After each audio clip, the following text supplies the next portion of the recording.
Alright, hey everyone! Welcome to another Will to Witch RP Live Play TTRPG session. What is Will to Witch RP? Well, that's me, Faye, Game Master and Storyteller, and Lachlan, our writer and producer. We're a couple who love sharing stories, so much so that we quit our day jobs and created our own company to create and share high quality, exciting TTRPG experiences full time. Tonight we're playing D&D. This session features a Mortal Guardian side quest that takes our brave heroes on an exciting adventure out into the world of Villanara, or perhaps beyond. But with us at our table, we do have some of the incredible players who have joined us on our grand endeavor. You can, if you'd like to, jump in to play alongside them. You can find out more about that by asking in our chat or hopping over to our Discord for more information.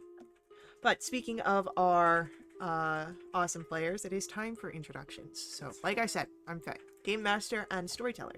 With me is Sirenscape, who brings all of our background music and sound effects. It's a fantastic and affordable sound collection that you can find at sirenscape.com. And now we get to meet our courageous and daring heroes before they embark on another exciting tale of magic and wonder. And we'll begin with an introduction for Zardos. Hello, everyone. I'm Connor. I'll be playing Zardos. He is a Tiefling Bard Warlock multi-class, though not a typical Bard, but he does enjoy playing music, though he doesn't usually get the opportunity. And right now, he's going through some stuff. So, yeah. Next up for our introductions, it's going to be Dolar. Good evening. I'm Geek, playing Dolar, a monk who has gone into retirement, but occasionally comes back to help their friends with various tasks and adventures. All right. Next up, last but not least, let's get an introduction for Fiddle. Hi, I'm Radiant. I play Fiddle, who is a monk. Likes to go ahead and look after, go after shiny things or random food that's on tables or somebody maybe holding it. It likes shiny things, likes to poke things. Yeah, good times. All right. And then heads up for our viewers, we will be without our D&D Beyond dice rolls. There are some tech issues that are going on in D&D Beyond, but fingers crossed that they will fix themselves soon. So, without any further ado, we can dive into our session here.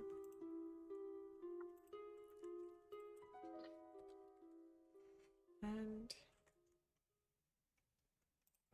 let's get... I'm feeling at least like 3 or 4 more tries of this before.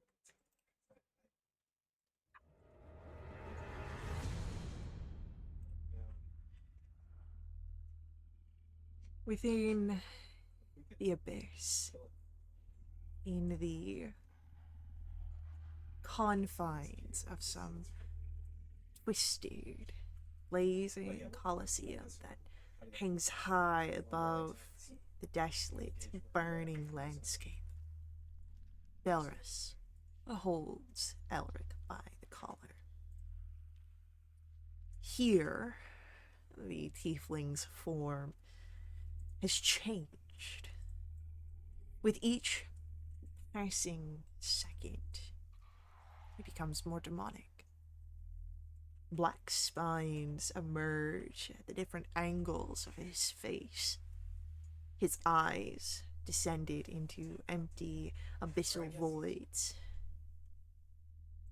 He casts Elric down, and with a flick of his wrist, conjures spined, fleshy vines to hold the young prince in place and silence any ability of casting spells.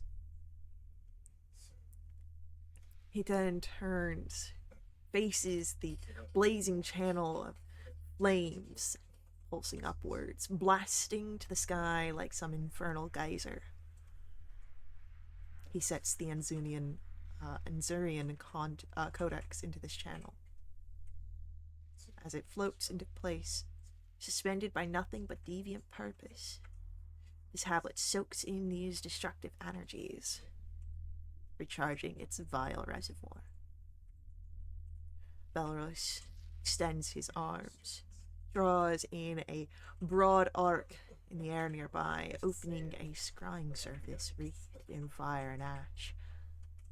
Beyond the veil, he sees a form regal and terrible, an eminent, muscle-horned figure, a man with crimson skin and a brutal presence, garbed in the grey suit of the finest silks, a pit fiend. This devil faces Belarus with a knowing grin, recognizing where Belarus currently resides. Ugh, Belarus. Fate did not leave as easily as you anticipated. Spare me a whit. The aspirant demon lord speaks. I seek one thing, and one thing only. You know what that is. The green turns to a proud smile displaying the devil's teeth. And you know my prize. Belarus looks to the codex, looks back to the devil. Give me power. Enough power to upend the fabric of Veil Mortalis if need be.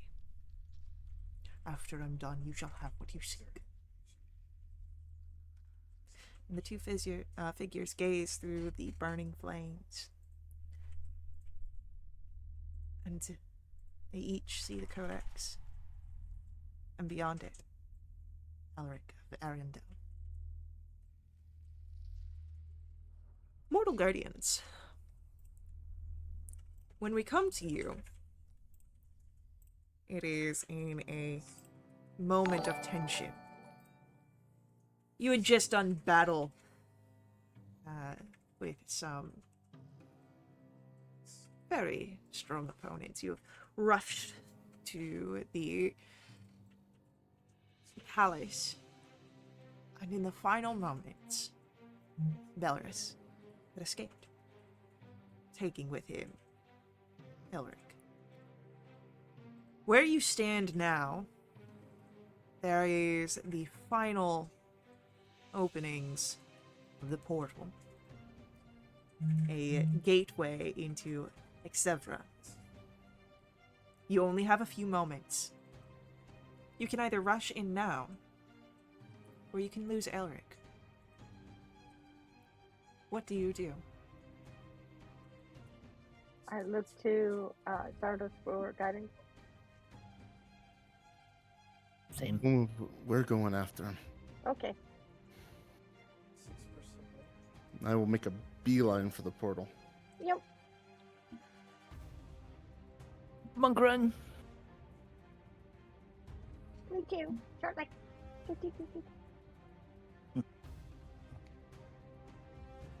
The Naruto run. Arms like flailing back. So, you rush, and as you each step into the portal, you hurl yourselves before it collapses. And around you, reality fractures. The familiarity of Ariandel and of even Velinara is torn away. You tumble through the different veils of existence, each layer a thin and translucent barrier that seems to break as fragile as silk. It's disorienting. It's relentless. It feels as if you are being pulled down into a maelstrom, as the very fabric of your existence, your own beings, strains and frays. the darkness and the flame all swirl in a chaotic dance. The colors shift from deep crimson to sickly violet, and then into a black so pure it devours you. In the distance, you hear faint whispers echo, cacophony of voices that are in tones of despair and taunting. And then you are hit with a sudden impact. You burst the last veil, and now you are in total focus of the world around you.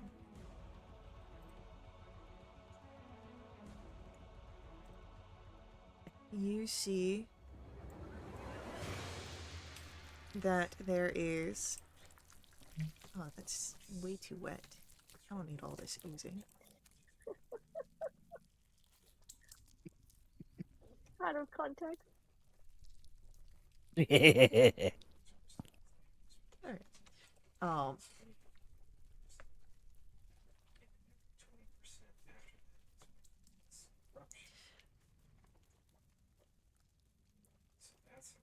so, where you stand, is, a space of ruin.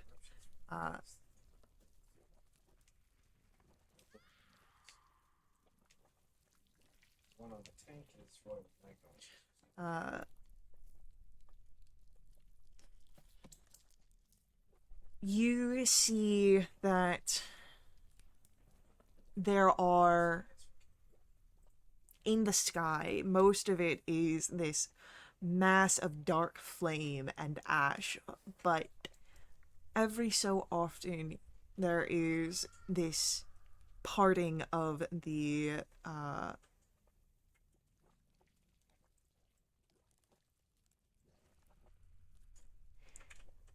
there's a parting of the clouds of the ash, and you can see a glimpse of the heavens for a moment. And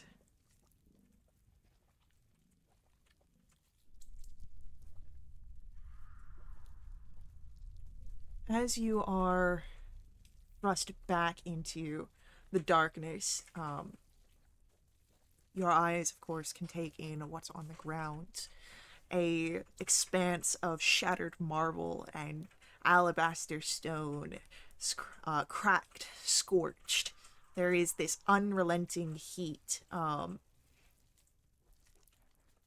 There is broken mosaics of ancient celestial artistry that lie in these jagged ruins. Pillars that were carved in ancient languages, long forgotten, jutting from the ground at irregular intervals. They all have this black scorch mark, this soot that stains them, but there are glimmers of faded gold, inscriptions that catch the light. Some long lost era clinging to the remnants of what once was. You see the most prominent landmark at the very center of this land, this monolithic spire of blackened iron, scorched marble. It is crowned in this corona of golden fire. It pulses like a failing heartbeat. And all throughout this fractured terrain, you see these veins of shadow that move like molten gold. They flow like rivers of despair. You see that across the horizon there are these towering peaks of stone. They rise like sentinels, crowned in gilded flames that flicker. They cast elongated shadows stretching across the entire wastelands. And As you are looking, go ahead, roll for me either history or arcana checks. Yeah.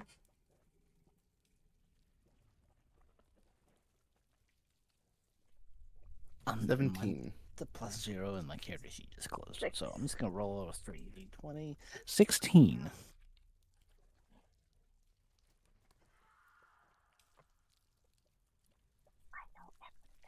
All right, so I got a 16 from Dolar, 6 from me. 6 from Fiddle.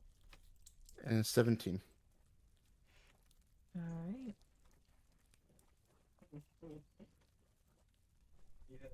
As you're looking around, as you're catching these glimpses, the area you're in, you believe, is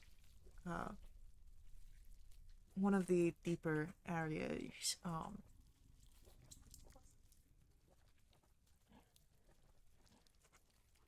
A portion of Exevra known as Tirna Keldar.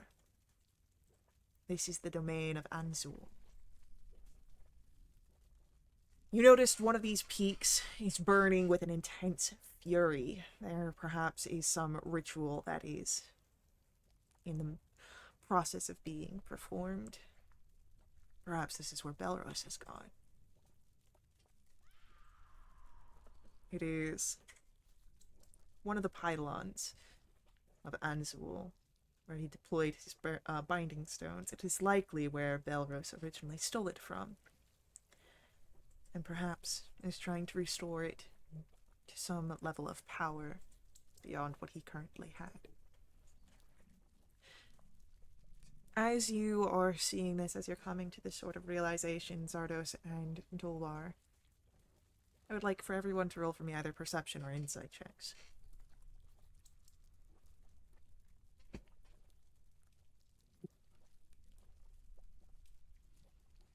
Okay, I rolled her insight for 22. 8. 31 perception. On top of this pillar, there are creatures assaulting at the peak. Jets of fire and magic that blast outwards, striking and driving them away. It seems that Anzul's forces are attacking Belros, perhaps trying to reclaim the Codex before Belros can renew its strength.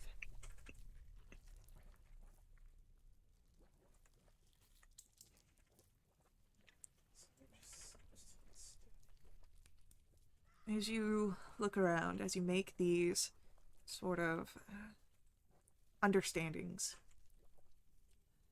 before you can even begin to formulate a plan of what to do, where to go,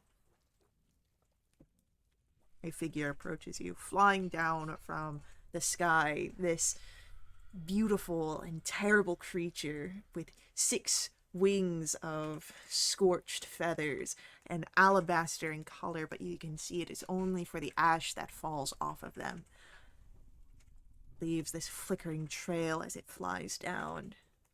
You see the body carved of marble, but cracked and veined with these molten gold. Gold like the sculpted mask hiding its face.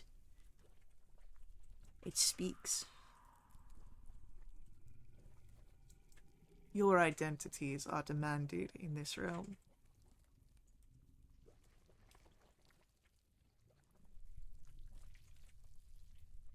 I'm Fiddle. Dolar. Zardos. Names only. Identities are more than that. Why are you here? What is your reason?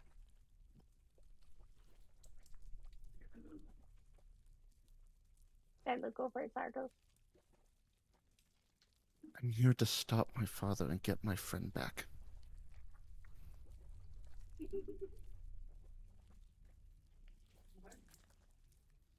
As soon as you say this, there is a shuddering through the seraph in front of you. Its wings begin to disintegrate. Its entire body begins to fracture. The cracks grow further, deeper. The molten gold leaks out of its body, and a light begins to pulse. Then, as the entity crumbles entirely, fading away, another form comes out. This brilliance that is almost blinding to look upon. A figure of celestial power. You only see the upper half of this figure, but he is some sort of ancient giant, battle-scarred.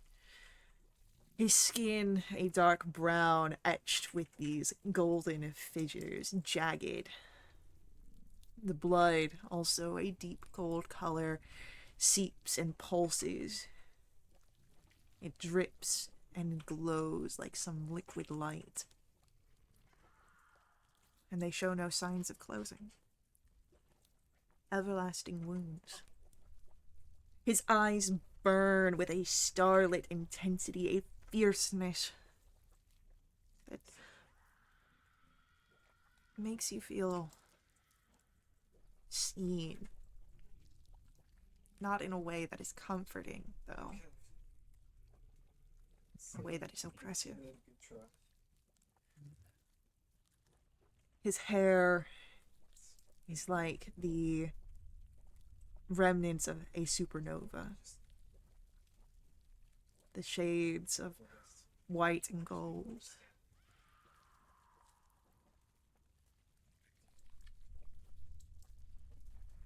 It seems that the trespasser, upon his return, has brought a coalition of disruptive invaders on his heels.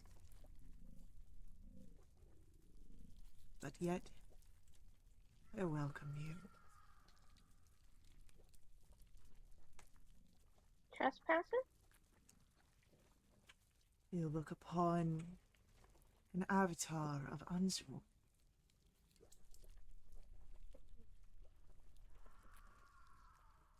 Do we know what that is? Who that is? Answol is the demon lord that Belrus stole the Anzunian codex from. Oh. And you are in his domain here. Question. Mm-hmm. Do I think I know that, hey, if we return this codex to this guy, I mean, he already, it belonged to him, right? He was the one that made it, yes. Made it, okay. It's not like returning the, oh, it, um, Zardos. Mhm. Do you think if we promise to, like, return the codex to him, or try to return the codex to him, that he won't kill us? There's only one way to find out.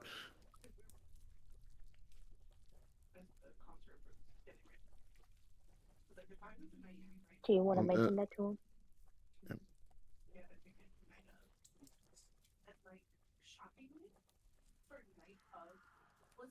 Under normal circumstances, I'd say I'd be more impressed by the look.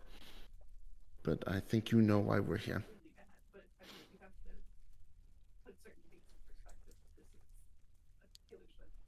I do not actually know why you're here.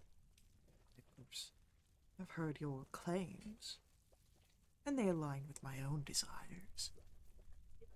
But whether or not you can achieve your words, mortals are so fickle.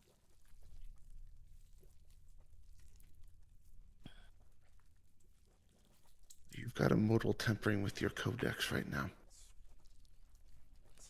and I I don't know. intend to let him go through with it. Exactly why I'm here with a proposition.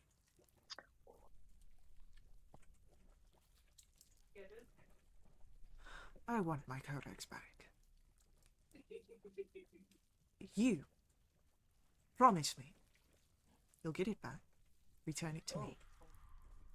I helped you out while you are in my domain.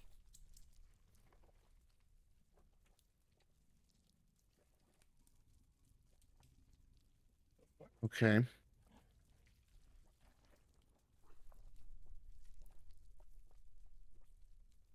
That sounds fair.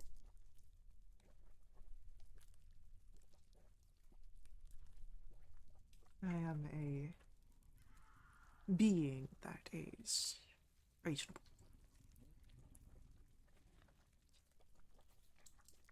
You are, of course, guests. I would expect respect in my domain. You help me. I extend a hospitality to you.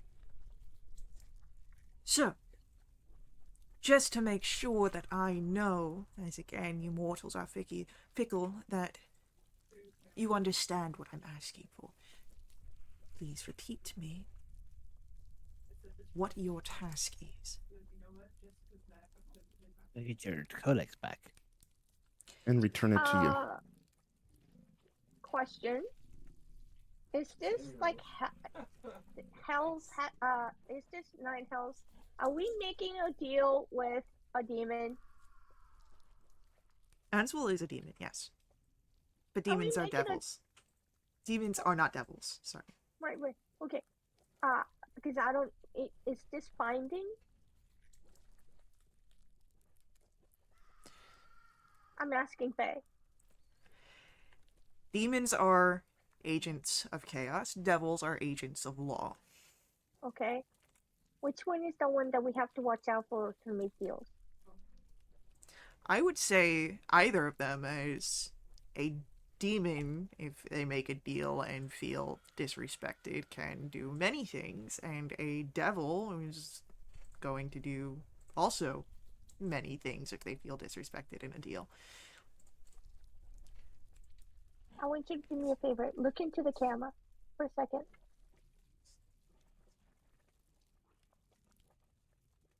Oh God, that look.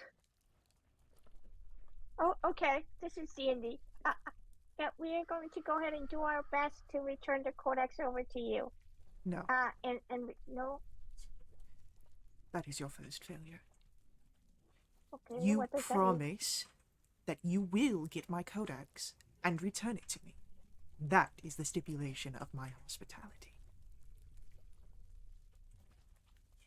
There will be no try. You do, or you don't.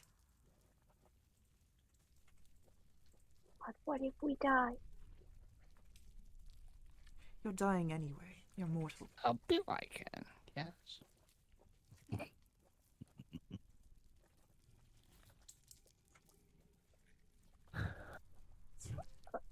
I look at Zardos. Am I saying it then? We promise to get your codex and bring it back to you. Yeah, what he said.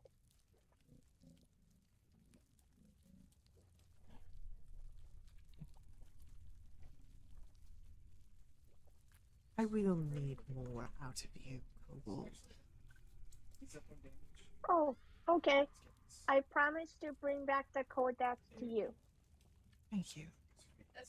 You're welcome.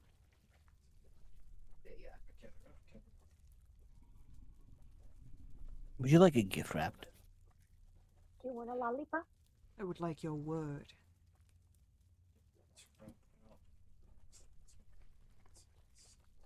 You have my word. More specifically, please. You have my word that we will bring back your codex. Thank you. As a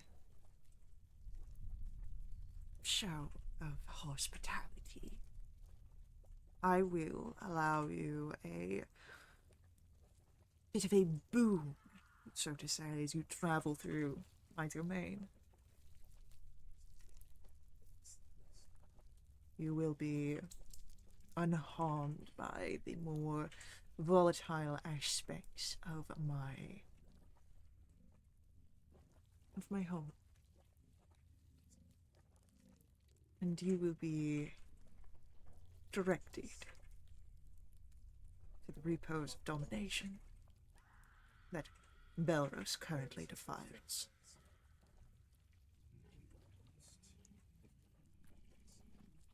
And once we have it, how do we find you to return it? I will know where you are at all times. Okay.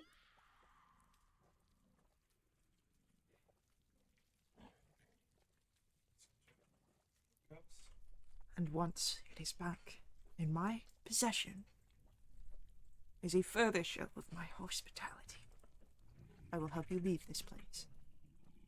Yay.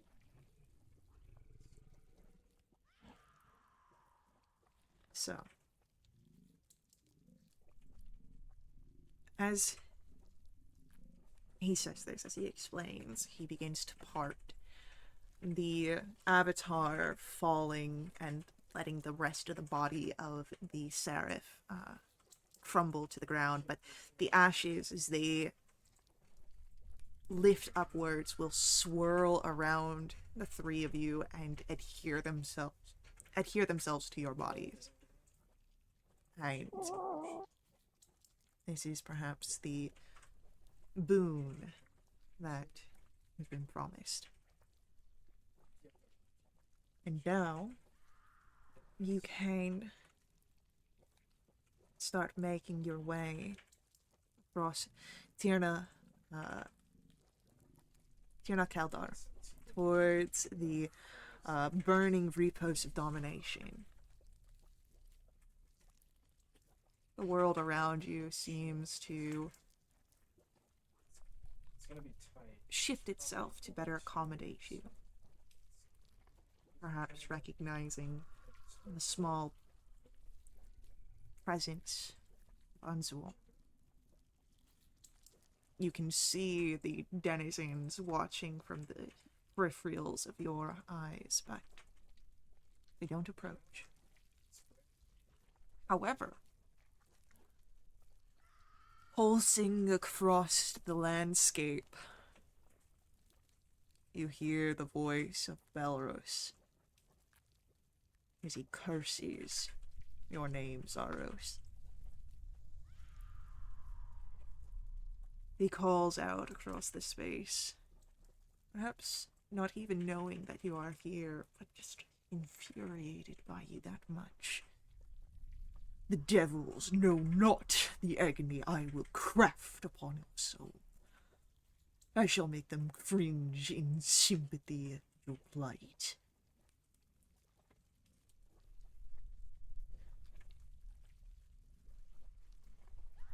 And then, revealing that he does, in fact, know you are here, Sardos. He seems to call across the expanse. Come, tread the path of mine. Seek destiny at my feet. Let this taint fill and mold you. For you are weak, and you will bend to its will. Anna's here. That's why I kind of. You bind yourself to weakness, to love, you care, and it will bring you ruin. Your failure to reject it is your undoing. Hear the pleas of your dear one. And there is a scream of pain and agony that rolls out over the landscape. Oh. Do we recognize the screaming? Doesn't sound like a prince. It sounds like a scream of agony, and there was definitely an implication of who it could have been.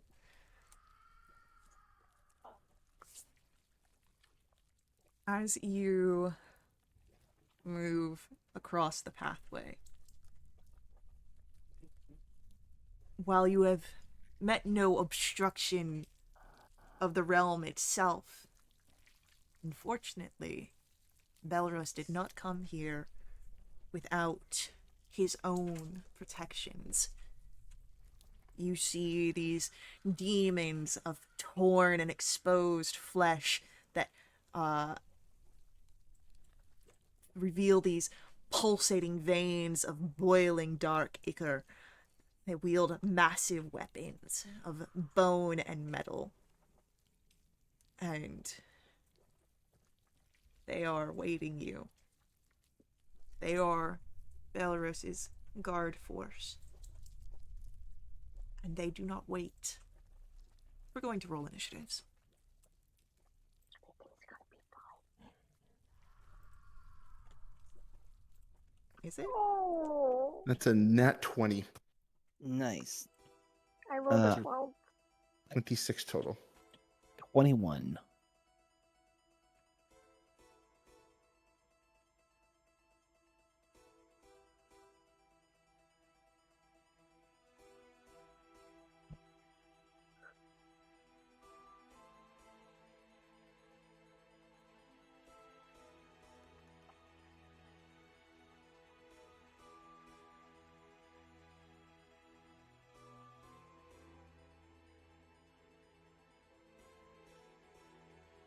Alrighty, so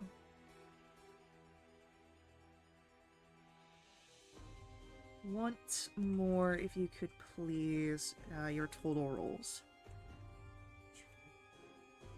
26. 21. Crap, how do I remember? Okay, I'm just gonna test roll this. It should show up my other thing. Oh crap! Mine disappeared. I think mine was 16. All right. No, 12. Mine was 12. Okay. And then roots. All right, this. And you have gotten a +1 to all of your attacks redeemed through chat.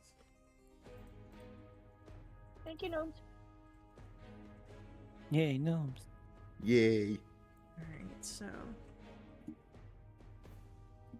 it'll be Zardos, Dolar, Fiddle, and then our War Fiends.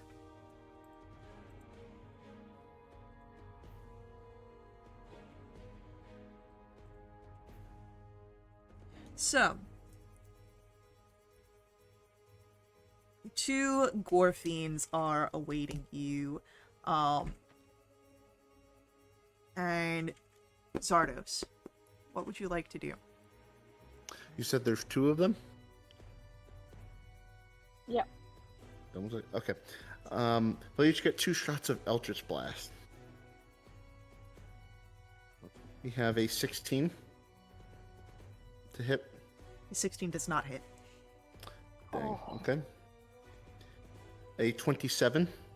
That will hit. That will be for 8 points of force damage. We have a nat 1. And another nat 1. Oh! Is unfortunately 2 Boom. misses. What is going on? And then with that, anything else from Zardos? Where's my thing?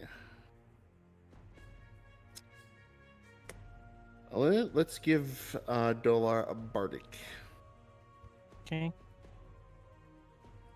All right, Dolar, it is your turn. Alrighty.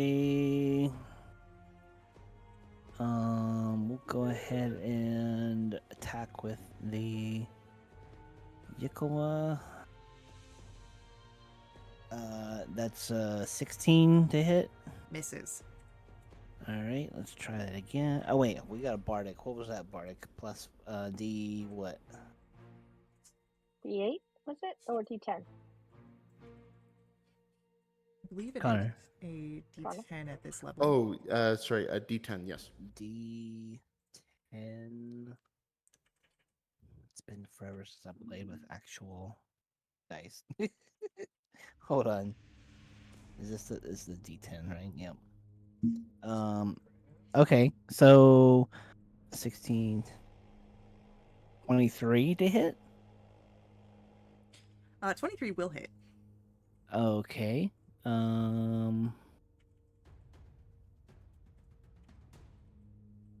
Okay. Okay. So we give it 10 damage on that one. And then we'll do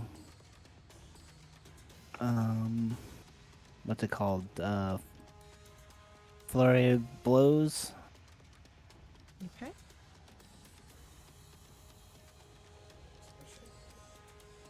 I don't even know what my hold on. What's my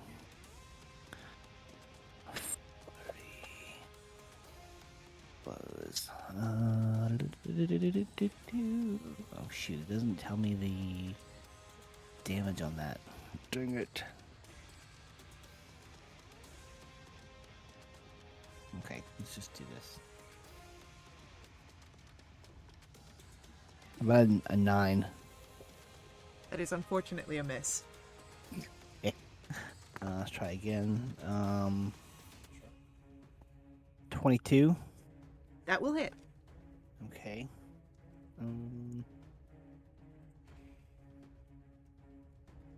For 7 damage. All And that's my right. turn. It is Fiddle's go. Okay. I would like to. Can I flank with Solar? I'm going to say that these guys are too big to flank. Gosh darn it, May. I would like to then go ahead and do. What is it? Draconic Cry. Okay. And let's see. Advantage. Roll. That is 21 to hit. Yep. For a total of 8 points of bludgeoning damage. Oh, gosh darn it. 8 misses. Oh no, 18? 18 just hit? hits. Fantastic. Okay. That is 9 points of bludgeoning damage, and that is the end of my turn. Alrighty.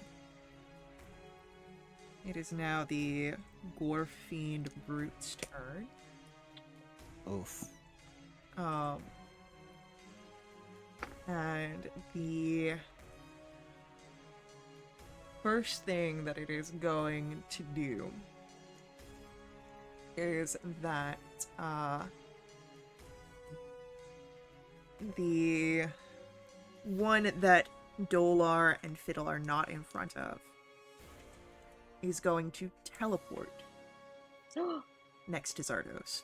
Oh no. Zardos, Mm-hmm. I need you to make me a dexterity saving throw. Okay. Let me pull it. Oh no. My character sheet just went down. See if I can get it back. I screenshot. There we go. I got it. You said Okay. dex save? Yes. I'm gonna have to roll this manually. 13. A 13 is a failure, which means you are looking at 17 points of fire damage. Luckily, I'm resistant to fire. You are Nice. resistant. That's 17. That's 8 points. 17 becomes 16 becomes 8. Yeah. Yep. All right. And so that's his bonus action. So then his attack is going to be a attempt to smash you with its maul. Okay. And that's going to be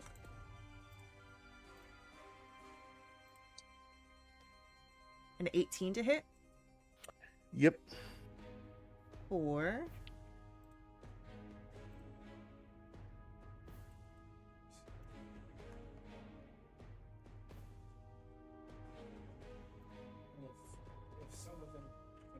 24 points of bludgeoning damage. And if you okay. could roll for me a strength saving throw. Of course, I have a -1 to my strength. That's a 5. You are knocked prone. Okay.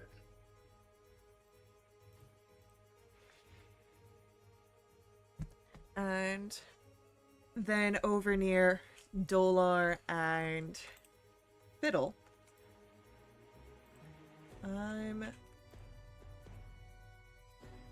It's going to let out a roar. Viscera, saliva, all sort of spewing out here. I need wisdom saves, please. Wisdom save. I have advantage on wisdom saves. Oh, hey, It's yeah. that You came see it? through. Yeah, roll came through for me. Yeah, through my web browser, it came up. 12. Unfortunately, a 12 is a failure. So Fiddle will succeed against the frightened condition, but Dolar, you are scared of our gore fiend. I don't think I can be frightened Do you because of my have? feet. If you've got a thing that prevents you from being frightened, I can't tell you what it is off the top of my head, but I do think I don't think I can be frightened. let's. It's not stillness of mind you're thinking about, is Yeah. it? Okay, I think that's that- actually you use an action to get out of it. Oh, okay. Thank you. Yeah. Okay. So,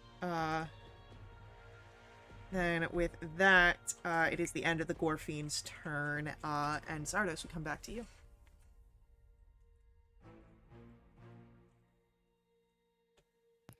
I got a giant gore fiend right next to me. Yeah. And you're knocked prone. Ooh, fun. Yeah, I don't want to be its friend. So, I'll get up and use half movement, so I'm not prone. That will probably not be good. They're probably good at that kind of save.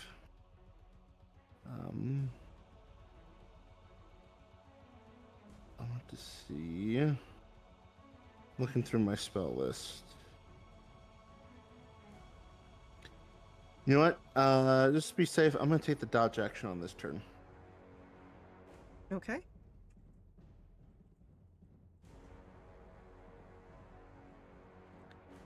And any bonus actions? No bonus actions. All right, Dolar will come to your turn. You are currently frightened.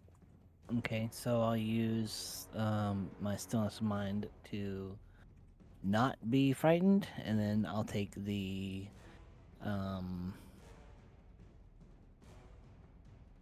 what's the bonus action, the dodge or whatever it's called for the Patient monk? defense. Patient defense. Yep. Sounds good. And with that, it is going to then be Fiddle's turn. Okay. I would like to go ahead and try to hit this thing. Okay, this 19 hits because 18 hits. That is going to be 14 points of bludgeoning damage. Okay. Can you make me a con save of 17, please? For sure. Please fail.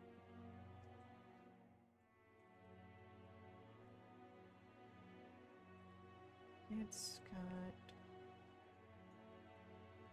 that amount.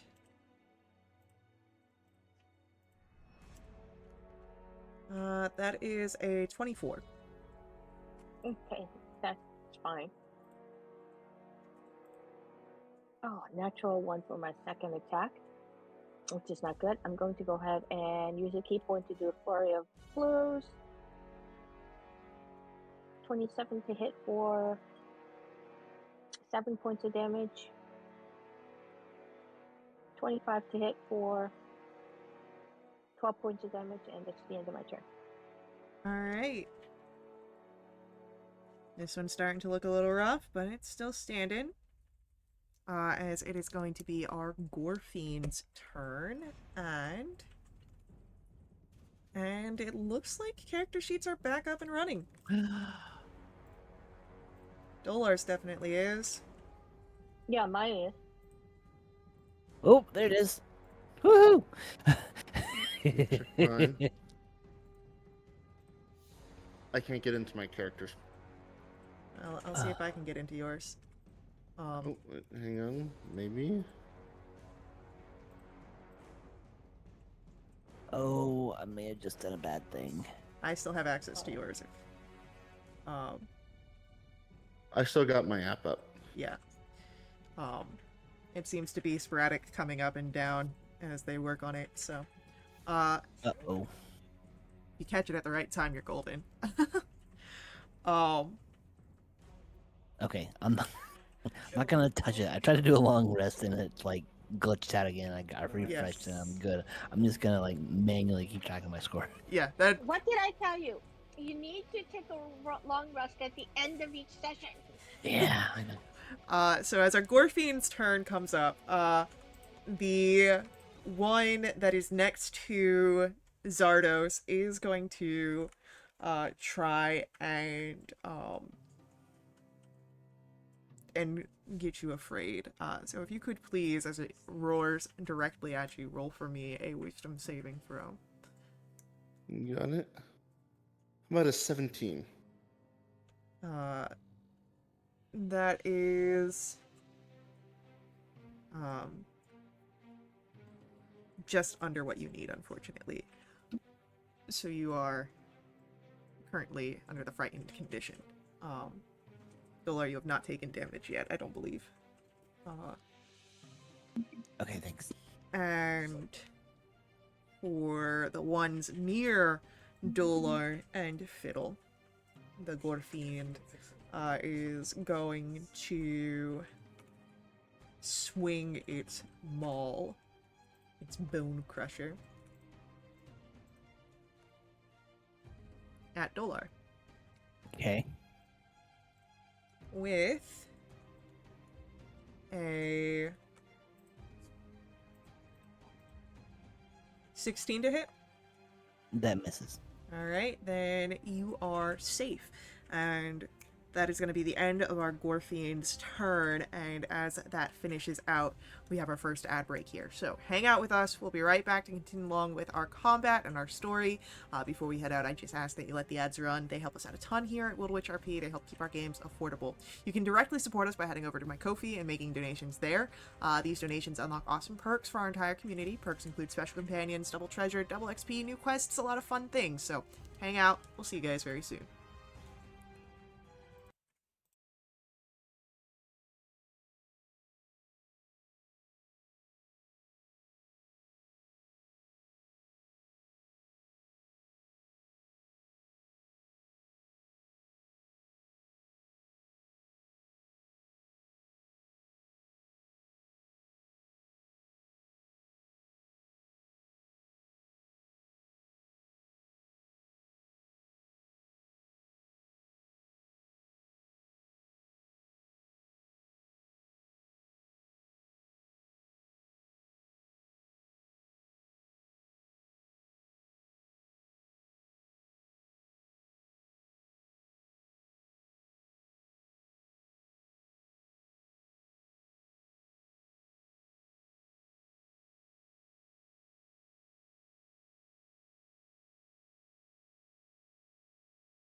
All right, we're back in battle, and it is Zardos, your turn. You still got a gore fiend next to you. What do you want to do? And I'm frightened of it, right? You are frightened. Was he the one I damaged with my Eldritch Blast, or was that the other one? No, this one has not been damaged yet. Okay. I'll still go for it. Why not? Can I get a Wisdom saving throw, please? Sure, this is against a spell. Yes, this is Toll the Dead. That is going to be a 24. Okay. Nothing happens. All right. Anything else? I'm next to it, so I can't willingly move closer to it. You can't move closer to it. You can try and move away, but that could provoke an attack of opportunity. No way. I'll take my chances. Stay next to this thing. So that's my turn. All right. Dolar, it is your go. What would you like to do? I'm going to start swinging. We got a 27 to hit. Yeah, that'll hit. For 18 points. A 25 to hit. For another 18 points. And then a flurry of blows. Keep wanting to say flurry of blows. I mean, 22 for 7. And then a 15 and misses, I'm guessing. the 15 will miss. Yep. All right. It is going to then be Fiddle's turn.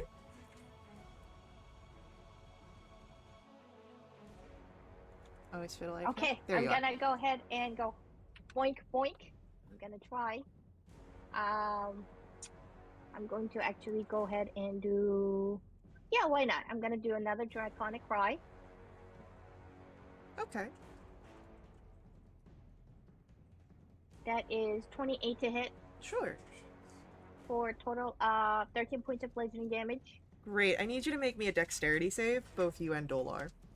Oh no, it's gonna go kaboom. It does explode upon death. Fantastic, 16. 17. Alright, so that is unfortunately 2 failures. Oh, god damn it. And as the boiling ichor that runs through its body explodes outward in a 10-foot radius, you are looking at, Well, this is going to be half damage. because of your evasion, we- you'll, Oh, okay, go ahead. yeah, if you are, it's a dexterity save. If you are evading it, it takes Yeah, half okay. instead Alright. Okay. of, so that's gonna be 16 fire damage and 17 necrotic. For a total of what, 33? That's if that's what we actually take. So that's the full. And then because That's of the your full. Okay, we take evasion, half of that. Okay. you take it half. Because you Okay. you do dope monk shit. Okay. So that was my first attack. Right, So and it's I'm dead. gonna go over to the. I'm gonna go to the other one. Which is out of the range of your Draconic Cry. Okay, that's fine. That is going to be 24 to hit for total of 16 points of damage. Okay. And I'm gonna do flurry You of can't- blows. Oh no, I did a draconic cry. Yep. That is the end of my turn. Alright. It is our Gore Fiend. And because you have run up Fiddle, Oh crap. it snarls. And it Why? is going to take the maul in its hand and slam it into the ground. I need both Zardos and Fiddle here to make me a strength saving throw, please. Crap. 17. 17. 17s are good. Unfortunately, they are not what you need, though. You will take 41 points of thunder damage, Dang! Oh my and you God. are knocked prone. Okay. Zardos, it's your turn. Now that hurt. You did roll pretty I'll well. I'll get up from being prone. That's half movement. Yep.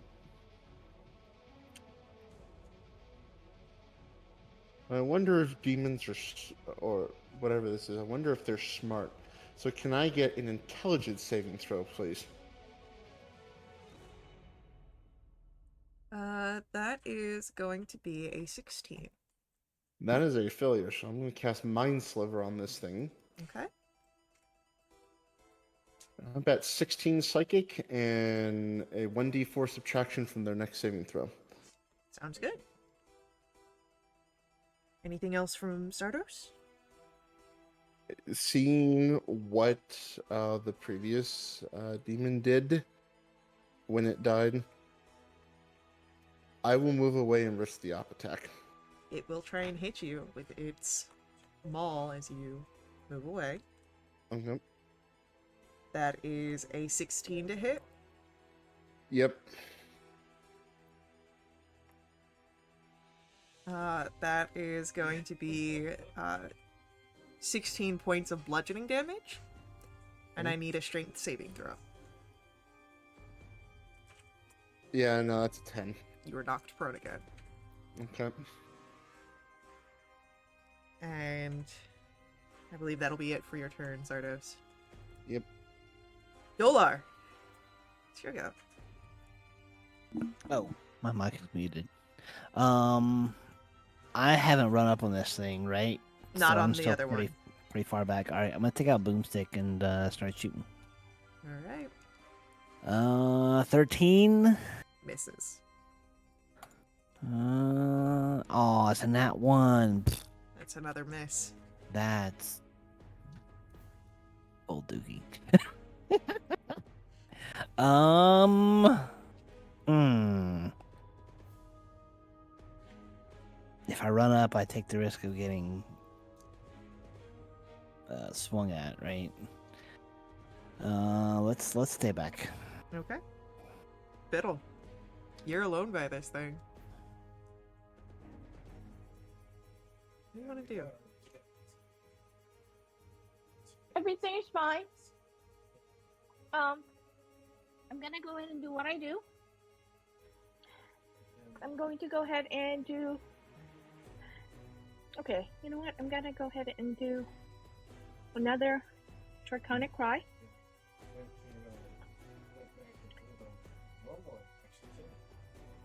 Okay, that is 30 to hit for 15. Constitution saving throw, please.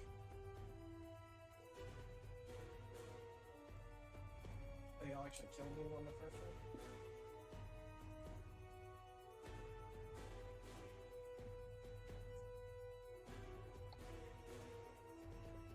That's a 21. Okay. I had to Oh, do math damn it. because of someone's mind Gotcha. sliver. Oh, okay. Okay. Yeah, if y'all were not having fun with it, then That is 30 to hit. Yeah, that'll hit. Is that for the first saving throw? Or is that all saving throws? Just for the next one that it makes. Oh, I'm sorry. Sort of. That is 11 hit, which misses. I'm gonna flurry of blows. You can't. I can't, and that's good because that was 2 nat ones. Snake eyes. Yeah. That's fantastic. That is the end of my turn, Faye. Our Gore Fiend is going to go.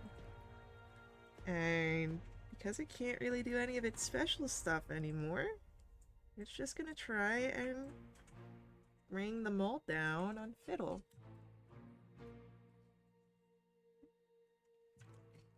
That's going to be a 24 to hit. Yeah. That's 20 points of bludgeoning damage. Okay. Can you give me a strength save? That is 27. You're knocked prone. I am or I'm not. You are. You are. Oh no, And you're not. with- Sorry. Oh my god. I was just like, what was your I DC? I misread the 2 as a 1. I'm sorry. It's okay. Thank you for giving me the heart attack. Oh, Everything is fine. it's fine. Yeah. It's Zardos' turn. So I got knocked prone from the op attack, right? You did, yes. Okay. I'll get up from being prone. Okay. Halfway Use my remaining movement to back up some more. All right. Yep. And then I'm going to try and chill touch this thing. Yeah, go for it.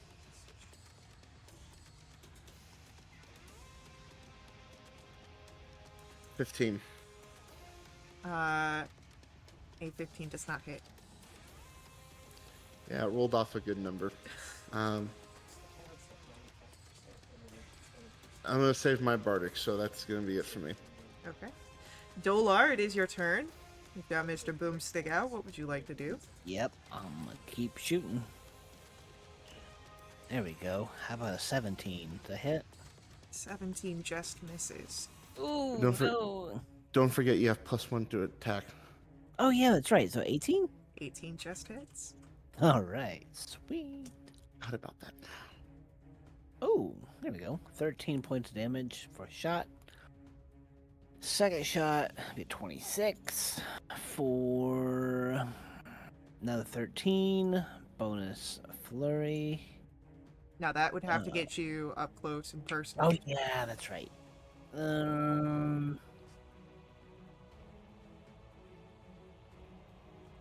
We'll stay back. Okay, so you stay back. Our gore fiend's starting to look a little rough here. Fiddle, it's your turn. Mhm. Okay, everything's fine. Is it though? We're gonna calm down, and we're gonna get this thing. Okay, we're not gonna get this thing with 17. We're gonna get this with... Nope, not 15. Okay, flurry of blows.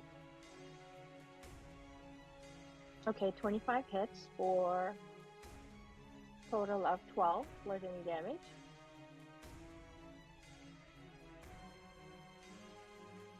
And 14 misses. That is the end of my turn. It's still standing, I'm still standing. which means it's going to try and hit Fiddle, as you are the one that is closest to it. But the gods smile upon you this round. That is a natural 1. Oh, Zardos, your turn. All right, I will bonus action give a Bardic to Fiddle because I know what's going to happen when this thing dies. And then I'll try and Eldritch Blast this thing. Go for it. 26. That'll hit. 8 points of force damage. Okay. Then a 28. For 12 points of force damage.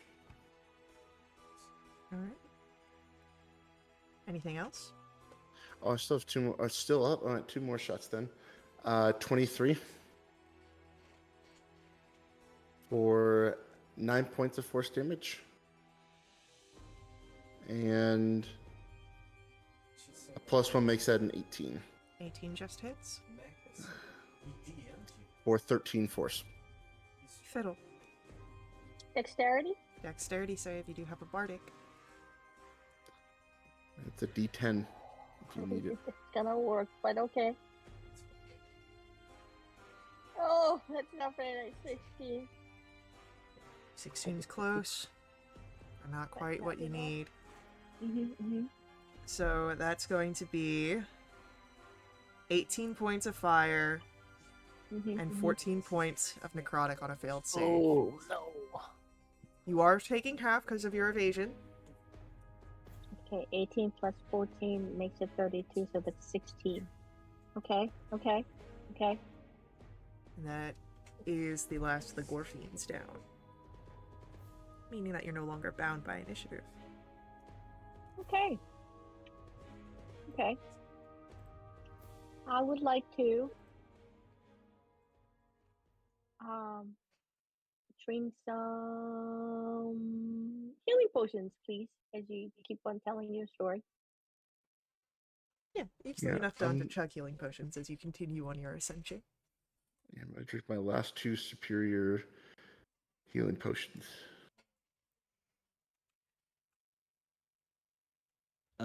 I'm going to also drink a healing potion. Yeah, easily done. Do we have time to take a short rest before we start taking these? If you want to spend an hour while Elric is kept hostage and Belrose is Motherfucker. performing a ritual, I won't stop you. I don't think your outcomes Fine. look very good. Okay, 6, 3, So, 4, 5, 6. I'm chugging these down. There's like no tomorrow.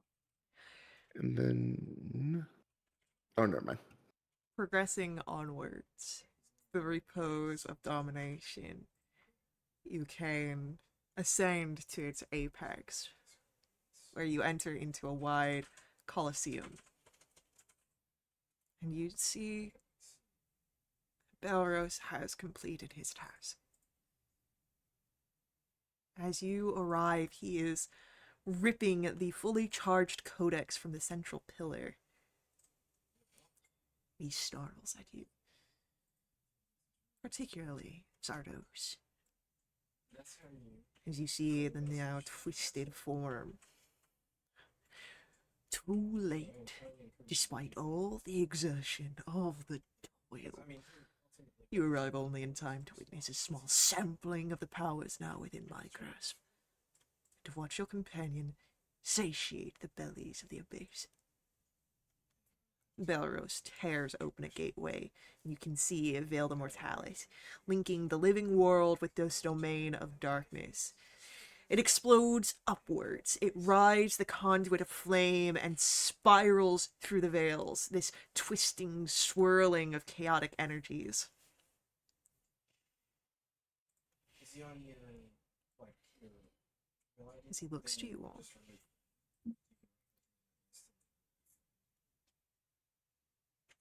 When I am, I shall claim you. I shall deliver you to even greater suffering than Anzul might have provided.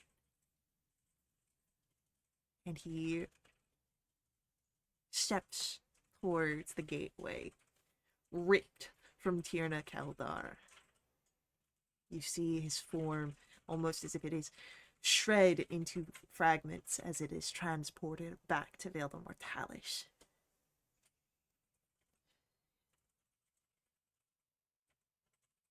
As you stand here, you notice that unlike the other portals that you have seen Belrose utilize, this one persists. It seems that it draws power from the depths of the abyssal realms, and you remember his taunts. Your companion fed to abyssal bellies. Go ahead, roll for me perception checks here, please. Zardo spots this. Dolar spots this. The two of you, Dolar, Zardos, would notice a figure, not terribly far from you. Elric is suspended by these hideous vines that seem like thorny flesh, and he is held above a pack of hungry fiends as they are closing in to try and tear him down and devour him.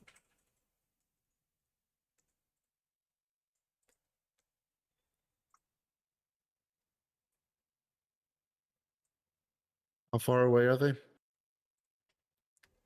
I'd say about 30 or so feet. What's weird is Could grab him. You guys are stronger than I am. Okay, I can try to go grab them.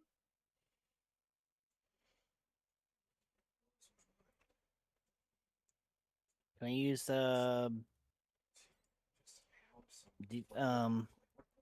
How do you plan on getting past the demons that are beneath him? There's a whole pack of them there. Oh that's crap! right.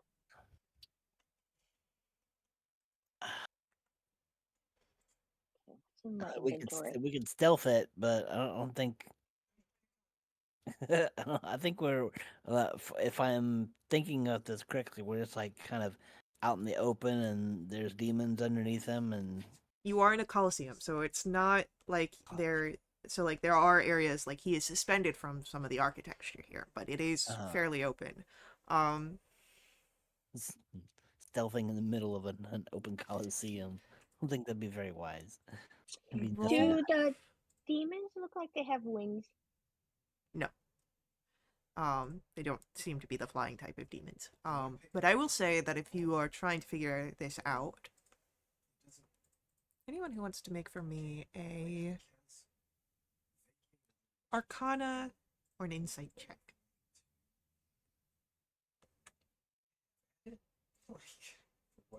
For what it's worth. Dolar, Um, Sardos. Your attention is drawn back to the portal for a moment. And Zardos, you are hit with a sort of dread upon this second look as you see exactly where it opens up into. A castle all too familiar to you, Zardos, as you look upon Shadowspire. But that's not what draws your attention. You recall the feeling of traveling through the portal, and you see where this one is augmented with the chaotic energies of the abyssal realm. You may be weakened from your battle, but if you can get these demons into the pool of this portal, the energies that are flowing through it may be just enough to tear the demons apart without too much effort on your end. I have an idea. How closely grouped are these demons? Like, what kind of radius would you say? Well, seeing that they're closing in around a singular creature trying to eat Elric, I'd say they're within a 10-foot radius of each other. Oh, perfect. Huh. Okay, And so the I'll portal is how? I'm sorry. Go ahead. I'll reach into my bag and I'll pull out a bead of force and I'll toss Ooh. it directly into the center of that 10-foot radius. And That's they a have to they succeed on a DC 15 and take 5d4 force damage. and dexterity save, yeah? Dexterity save. And regardless of whether they pass or fail, the transparent force encloses the entire area for 1 minute. Oh wait, no. Any creature that fails to save is completely within the area. Okay, creatures that succeed are partially within the area and are pushed away from the center of the sphere. So we'd have to like do this, get as many trapped as we can, run in there and grab them before Oh, the so other you can demons could, right? try to get them near the portal too, right? Well, if they're in the beat of force, you can just pick That up the beat of force yeah, and throw it in. Oh yeah, my that would god, I love this idea. And the beat of force will actually make it a lot easier because I think the beat of force and anything within it is going to just cost. It's going to be feel 1 like a pound. pound. Yeah. Oh my god, I love it so much. Like picking up a chicken. So because this is a group, it's a whole pack of them. Uh I'm just gonna roll one save for the entirety of them. huh. Oh god. So this is gonna be it's a pass fail here, and you said it was a dexterity 15. Dexterity 15. Judging both of them. They came close, but with their modifier, that is only a 14. Yeah! Got all of them. All right. Amazing. All right, who wants to grab Elric? I'm gonna take the sphere and put it in your goopy demon ooze. How high is he up? He's not that far up. He's like, 5 feet off the ground, suspended by Oh these. yeah. The like what he's like wrapped in is like slowly lowering him down as if To the okay. waiting to feed the packs of demons that are no longer there. God. Okay. But yeah, you will have to cut him free, but without the demons to provide any challenge, you're able to do that. Yep. Oh my God, that is an amazing use of beta force. Yes. Um, so with So on top of whatever damage they're gonna take, add an additional 5d4. 1, 2, 3, 4, 5. they're gonna be dead. So Yeah. But anyway, add 13 on top of whatever they're taking away. yeah, they'll start at 13 and then just be ripped into entire Shreds. shreds of Okay. not Hmm. even existence Fabulous. anymore. Um, Yeah, I help Zardos get Aldrich down. all Ulrich. right. So now that you've freed Elric, who is going to breathe a little easier,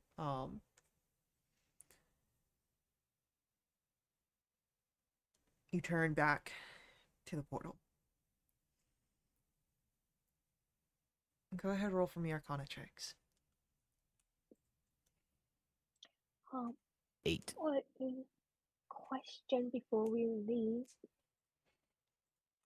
Well, maybe this Arcana check will answer your question. Sardos, Yes. with a 30. You know that if you were to try and get close and jump through the portal, that much like those demons that were just offered to it, you probably won't exist for much longer. You will be torn apart by the fires that cascade through the gateway, the energies of the veils that it crosses through. You do have to go through there to get Belarus to fight him, or else who knows what hellscapes he'll unleash upon Ariandel and the rest of Elder Mortalis. But you don't Also, have... the Codex. Well, he has the Codex. You need that to Right. return to Anzul. But as you think this, you need some sort of tremendous energy to protect yourselves. Sargos, you know this.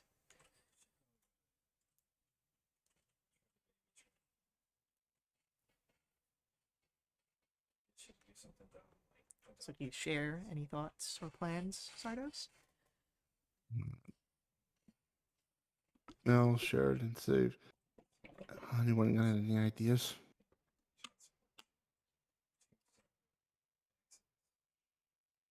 I think we just have to go after Belrose, right? We can't go back. You want to get Crispy in the portal, and I don't think we're about that. Plus, we promised to bring back the Codex, so I think that's our only choice right now. Well, you need to find a way to protect yourself because Belros went through the portal, and if you go through the portal, you'll get crispified. Yep. Oh.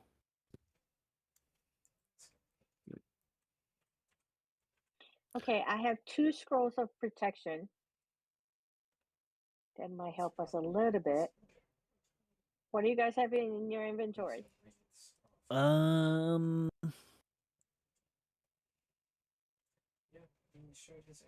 Let's see.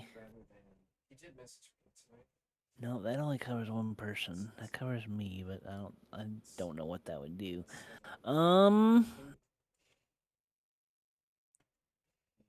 Let me ask this.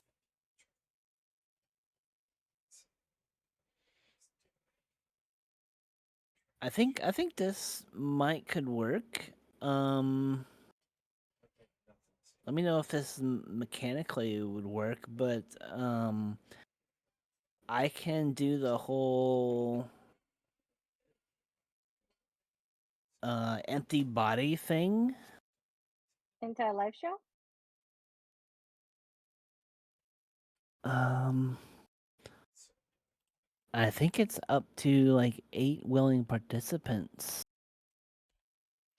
The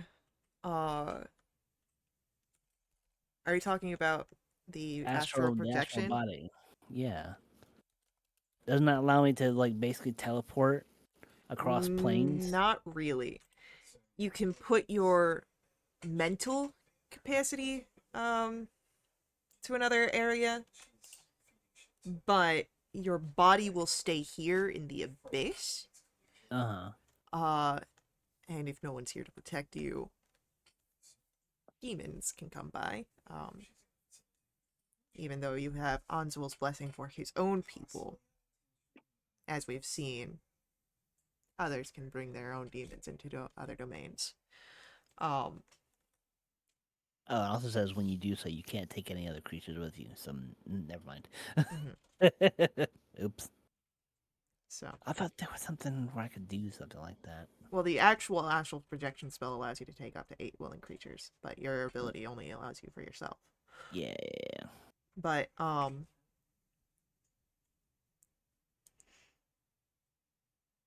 do, do, do, do.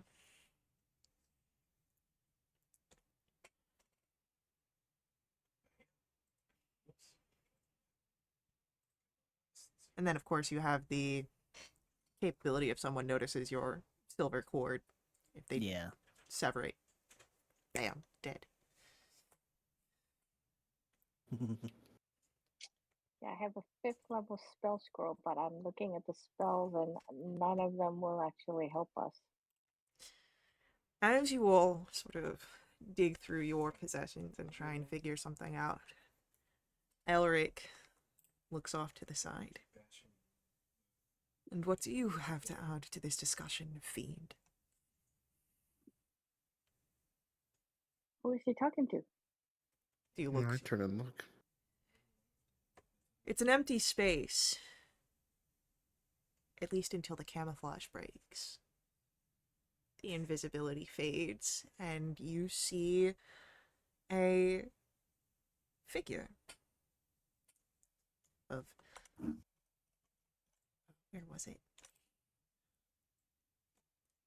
Of crimson skin, a grey suit of fine silks,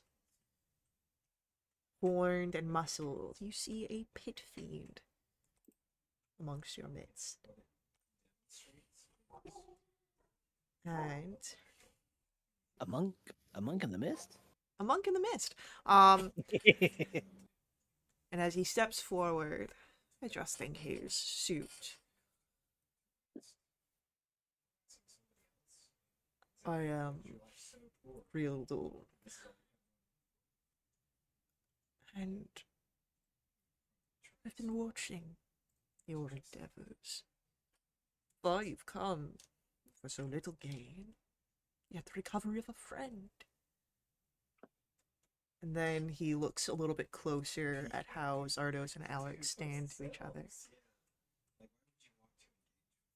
Or is there more at stake? No matter. Your new predicament would stifle an army. I suspect you, however, will not be delayed ever long.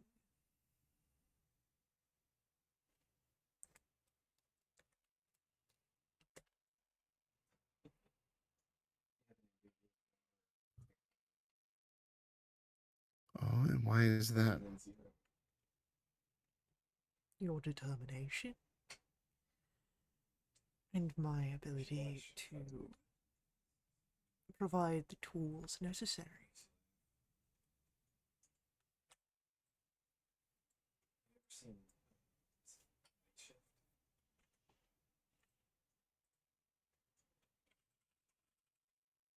Where do I get the feeling you want something in return?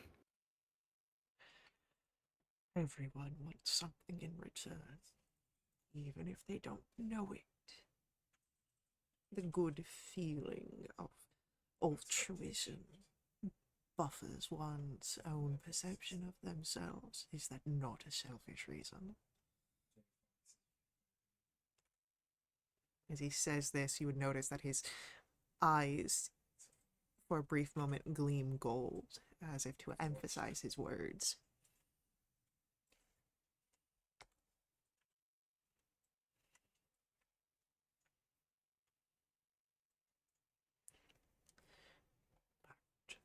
But we have business to get down to. You have somewhere you want to be. I would assume you want to get there quickly.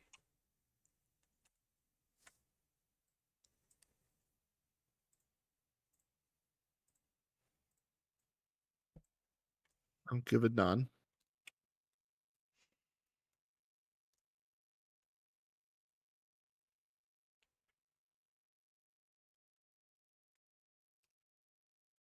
You are going after Belrus, of which I am in a current deal with. I've given him tremendous power. In exchange, Belrus has promised me the Codex after he finishes it for his ascension. However,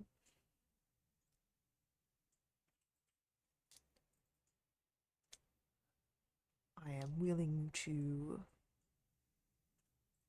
negotiate with you all.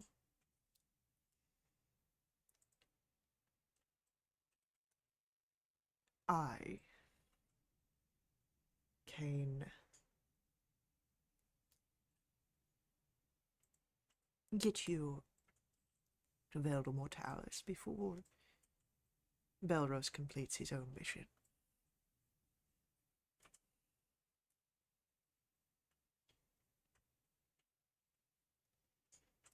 That put us like ahead of him. No, you'd be behind him, but you would not be quite so late that all hope is lost.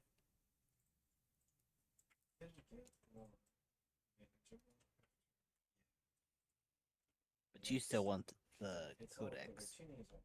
I do. I will never stop wanting it until it is mine. There's a lot of people that want this thing. It is very powerful. And that's really what it comes down to. Power. Again, the gold to emphasize his words comes through Wildor's eyes. If anyone would like to roll for me, insight, arcana, religion, or history, you're welcome to do so now. Not very insightful.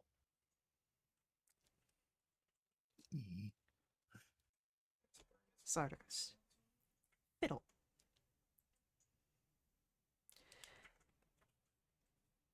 If Belros ascends, but does not deliver the codex to Rildor, he would be a demon lord bound to the will of a devil. This occurrence is nothing that has ever happened in the history of Eleanor. It would have terrible involuntary alliance of unimaginable magnitude, vast implications.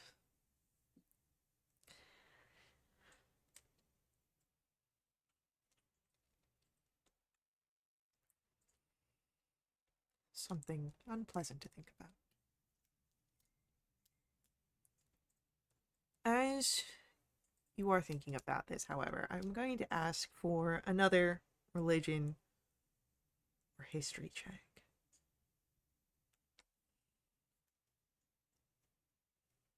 Boo. Sardos. Something doesn't seem right here, though.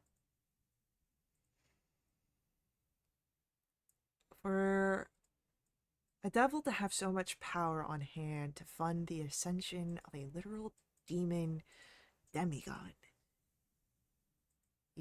they would need to be extremely powerful. Extremely powerful. That is above the level of a mere pit fiend. At least not without help. And any devil who would be able to do it alone would have to be on par of an archdevil.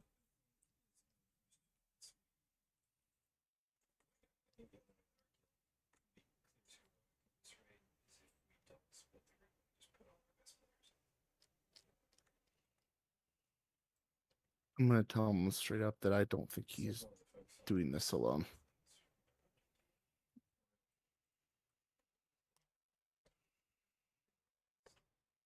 As you say this, the eyes that have been flickering gold are the first thing to become entirely gold. You would notice that the form shifts, becomes smaller. Not terribly much so. She's still larger than you.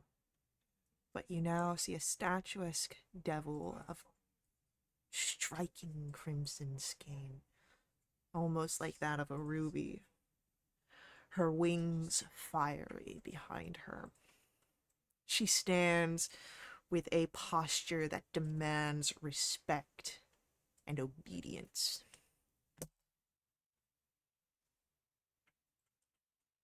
And she is dressed in colors of iron and gold.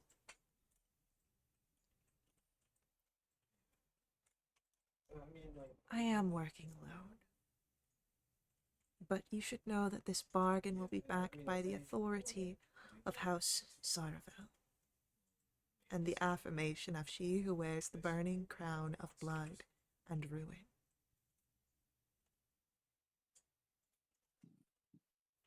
Roll for me religion checks here as you see this transformation, you hear this word.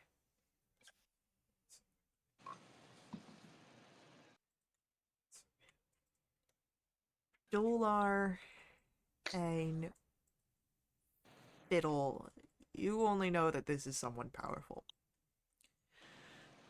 Zardos, Zarafel,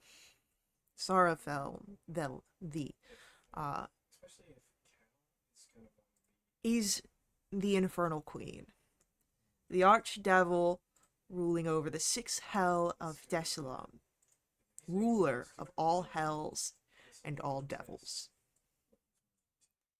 And this, with a 19, you're pretty sure is the daughter of deceit, Zethraline.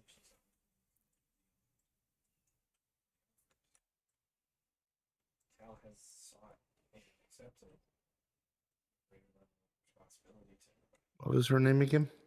Zethraline, daughter of deceit.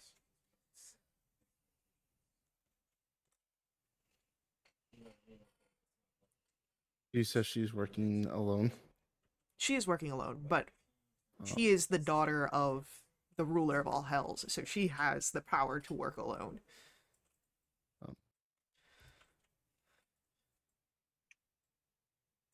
That's it. For myself, like I'm down to do the raids. I am perfectly Since you've caught on to who I am, or at least put enough doubt into Rildor, I'll make it quite simple. I do not care if Belros ascends.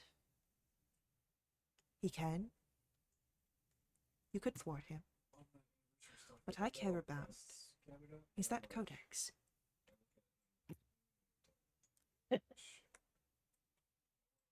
Deliver it to me. I will facilitate a safe ascent through the gateway. I only need one soul to be wagered in lieu of failure.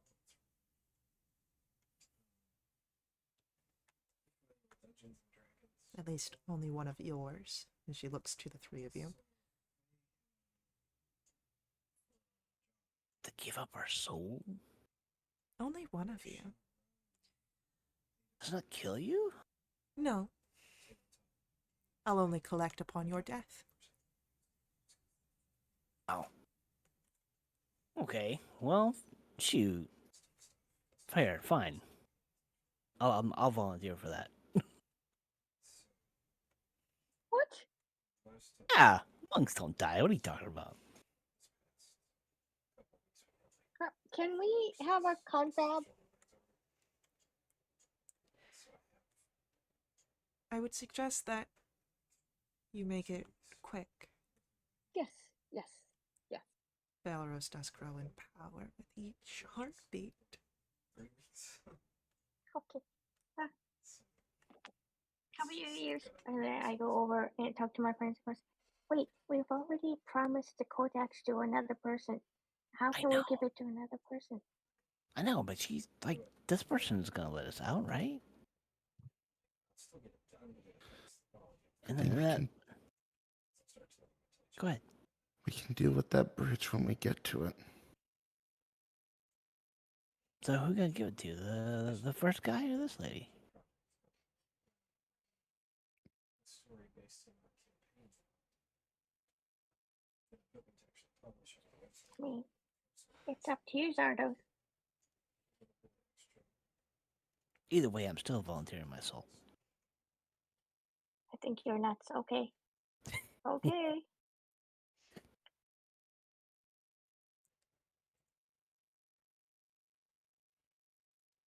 As Dolar's personal custom quest gets born from here. I mean, we've had that happen It's before. affected. Yep.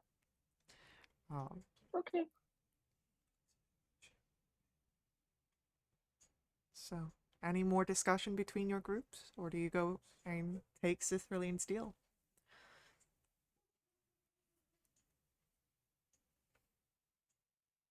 So you're gonna get us out if we get you the codex, right? I will need a binding word from your group that you will retrieve for me the codex. As part of this negotiation, one of you will put your soul upon as a sort of Collateral? A collateral. promissory note, right? Yes. So if you fail to deliver me the codex, I instead get your soul. A fair exchange of a degree.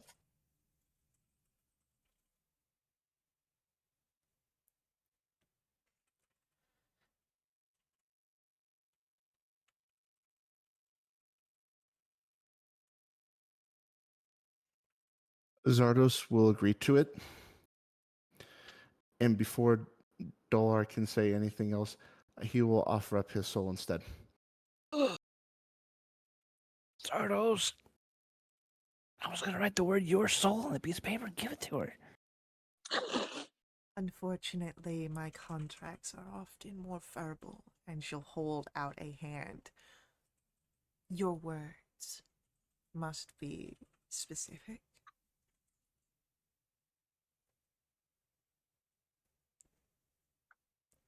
Take the hand, and I will say, I swear to bring the codex back and deliver it to you. And if you fail,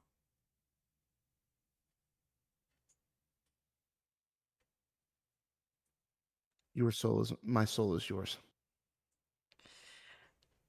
the clasped hands between you are alight with a flame that stings but doesn't quite burn, and you can see where, for a brief moment, infernal runes sink into your skin before disappearing.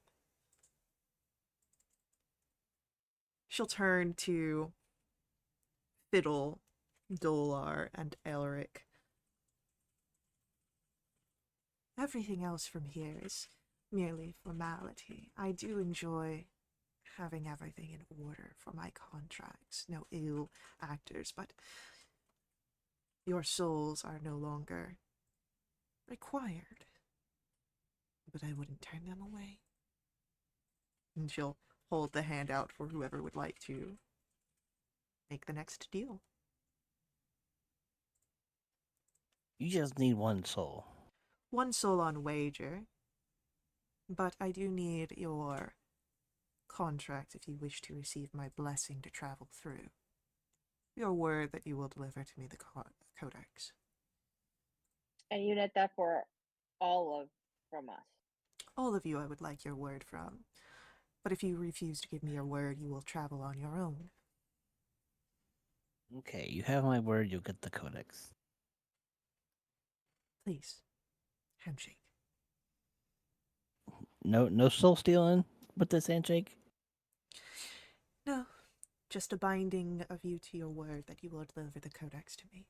But I will not take your Alright. soul if you fail. All right, I'll clasp her hands and look her dead in the eyes and say, "I promise you'll get your codex." And then, Uh, I'll, The and, same. and then I'll wink at her. the codex is not mine yet. Please be more specific with your wording.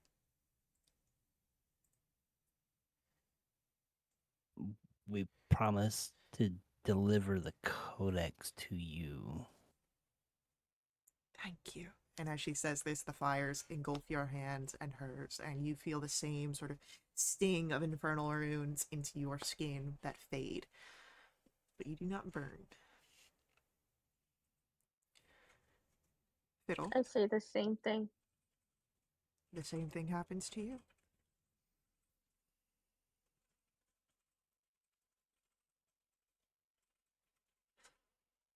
As it comes to Elric, risk anything to bring this monster to justice for the harms he's done to my family and my kingdom. If this ensures we reach him with enough resources to stop him, then I'll do it. And he looks to Zardos.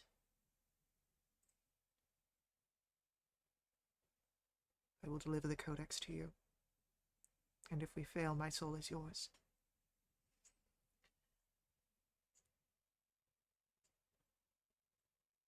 And there is the fire once again. But he's not looking at her. He's looking at Zardos still.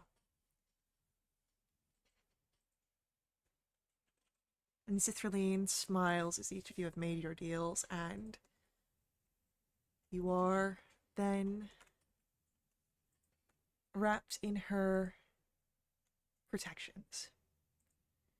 She begins to channel magic into a shield around each of you, one by one. You can approach the roiling gateway. The maelstrom of destructive magical energies, each that spiral upwards, that tear at the veils, that reveal this pathway to Shadow Spire Keep. With the crackling crimson and black fires, you see chunks of stone torn from the Colosseum, orbiting the portal, drawn in by its consuming force. And while you are about to be able to step forward, you hear an impact against the Colosseum.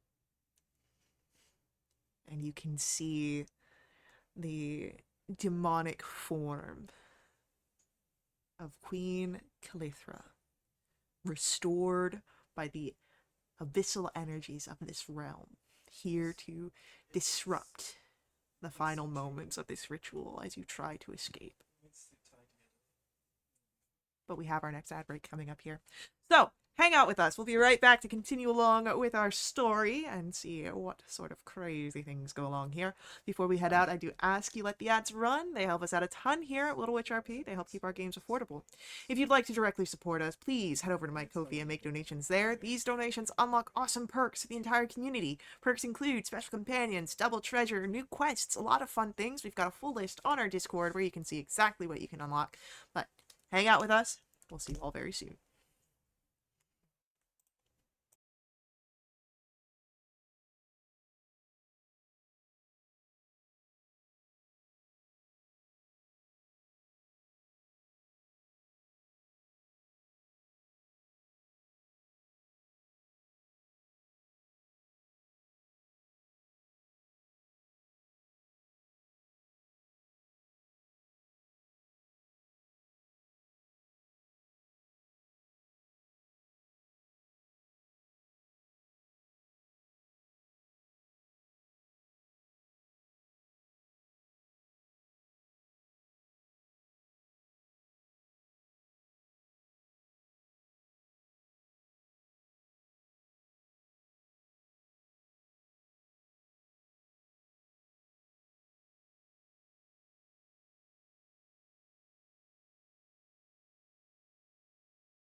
As we are coming back here, as I said, you are attempting to get through the portal here with Zithraline's help. But the portal protections are a ritual that are cast. You are in the final bits of the ritual when the demonic form of Queen Calithra has entered onto the platform. So you need to defend Zithraline before you can escape here. So, go ahead, roll for me. We're gonna make this a initiative here. But it will be a group initiative, so each of you will roll and see how well you do as a group.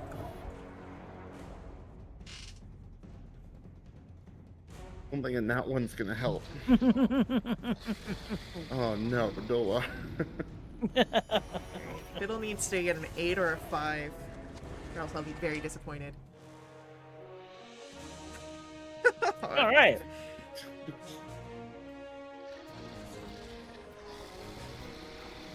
I had one job. I'm sorry. It's alright, it's actually gonna In my probably... defense, I don't feel good. Yeah, it's actually probably gonna be ending up better for your group.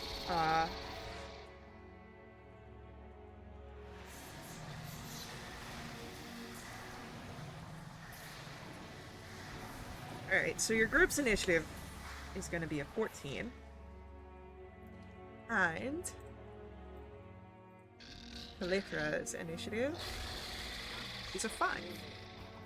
So, your group can act in any manner, any order on your turn, to defend or attack as Calithra is trying to disrupt your ritual.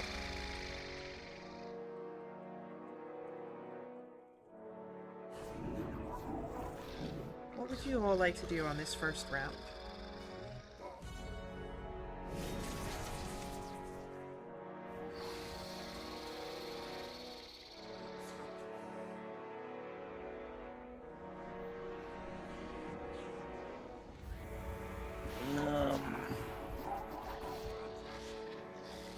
Then maybe we keep her close, like we all circle or triangle around her, flank her on all sides.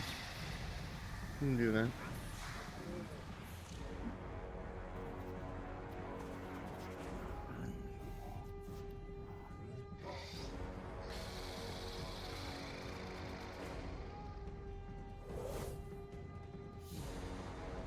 Alright. Well, So movement to get around Zithraline, for sure.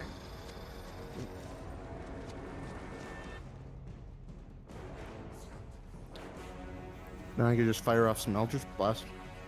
Yeah, if you want to fire off Eldritch Blasts at Calithra, go for it.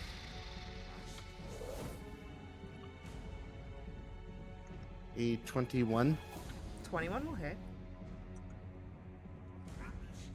13 Force, Okay. a 24, Yeah. for 9, Okay.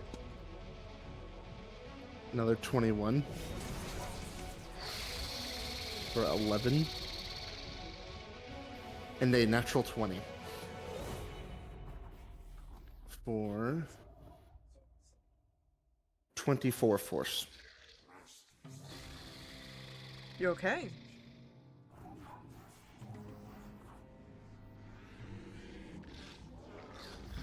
Calithra snarls, and her attention is on Zardos at the end of that.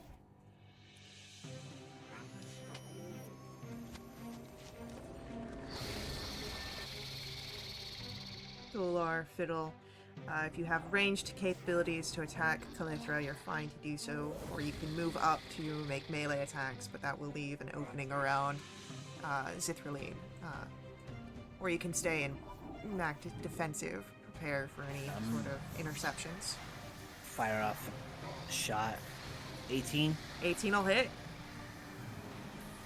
Do I get 2 shots? Do you have 2 attacks? I do. 14. 14 does not hit Calyptra. Okay. Yes, I have a short bow that I pick out and I try to shoot. Yeah, go for it. I have 2 attacks per action. That's first one is 19 That'll for a hit. total of 11 points of piercing damage. Lovely. The second is 24 to hit for a total of 6 points of piercing damage. You would notice that your short bow is unfortunately something that Calyptra is resistant to as it is non-magical. Okay. But she has taken damage, and as you have surrounded around Zithraline, creating a physical inner a barrier, Elric is going to hold a defensive spell to protect Zithraline if an attack targets her. But it is now Calythra's go.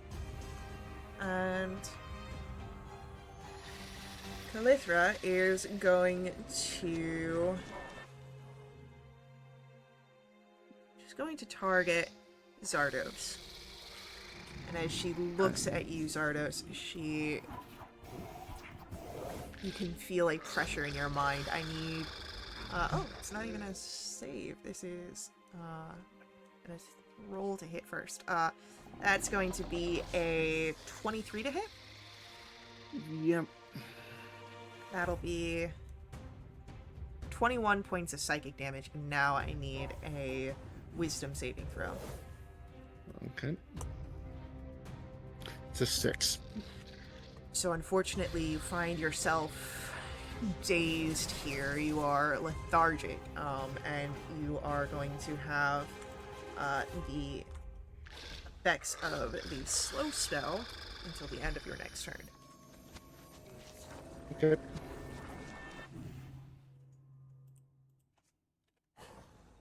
And then...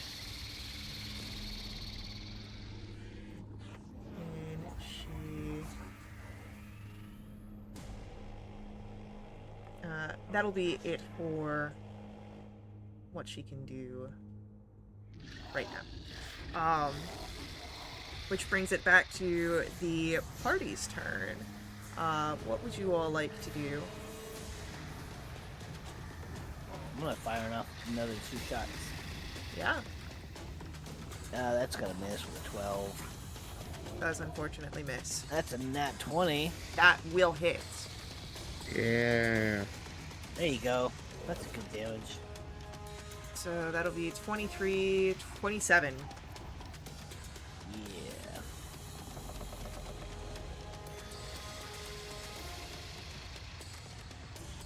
I'm reading the slow spell. That's nasty. Yeah.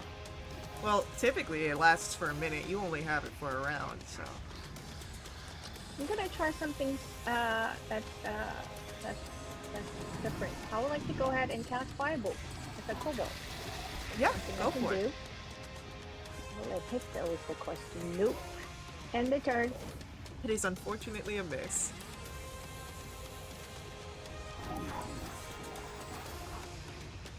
Even with the slow spell in effect, could I still hold an action? What action would you be holding? You have no reaction to hold, right? Yeah, you don't have a Oh, reaction.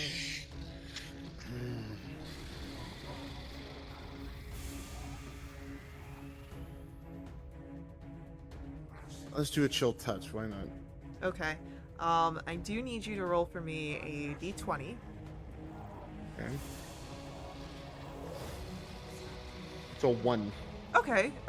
Then the spell goes off as normal. It is already the only time I'll be happy with a nat 1. That's a 19 to hit. Alrighty, 19 will hit. That will be for 22 points of necrotic damage. Alright. And she cannot regain hit points until the start of my next turn. That is very lucky for you, as Calithra cannot access her regain health ability. So once again, she is going to target you, Zardos, with fury this time, as she will fly across the space and try and strike down at you with her claws. Okay. The first attack is a 17 to hit Yep. for... That is 11 slashing and 11 necrotic. Okay. The next attack against you from the claws is a 22 Yep. for 12 slashing and 9 necrotic. Yep. And that's it for Calithra's turn. But now she's right next to you all.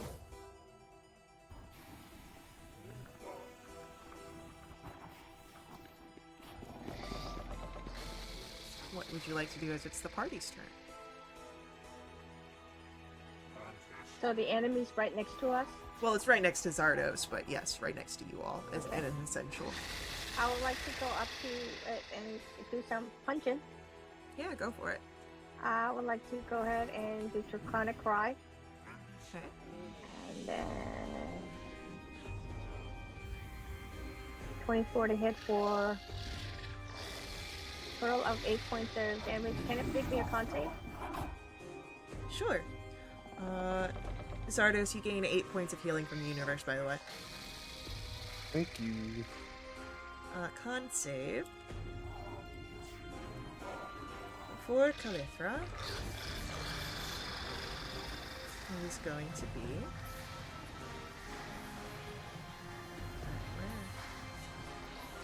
Ooh. That is a 28. Okay. That's fine. 25 to hit for 7 points of damage. And that is the end of my turn. Alrighty. Zardos and Dolar, you still have acts left on this turn. Alright. We're within melee, right? You can easily get to melee, yes. Alright, let's do that. Let's do 25 for 13 and oh, that was almost a net 20. 21 for 18. Alrighty.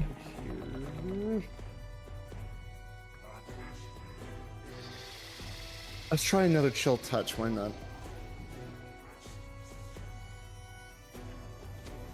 That's another 19. That'll hit. Oh, so close to all fives. 22 necrotic, and once again can't regain hit points. Calithra falls, which allows for Zithraline to finish the ritual and direct you all through the portal before it's too late.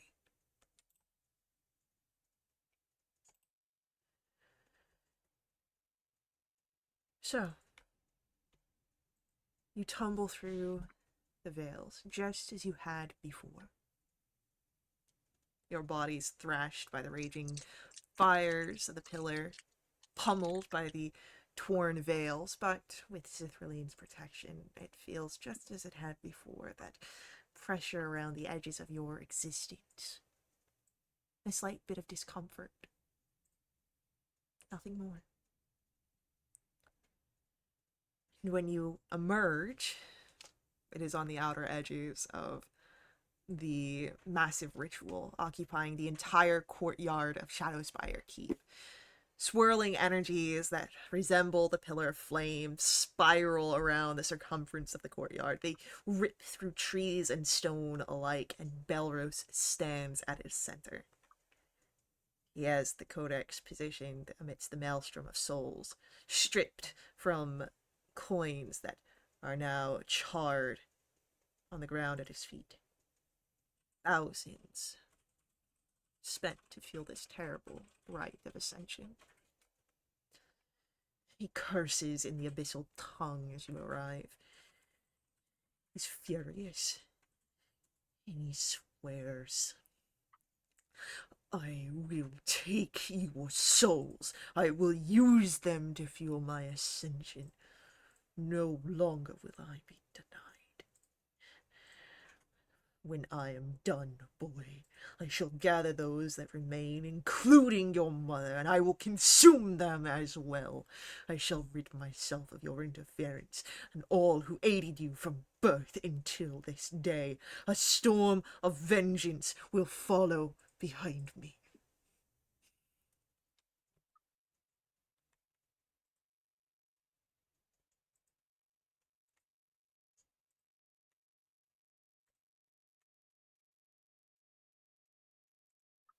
I would like you all to roll for me initiatives as he turns his attention onto you.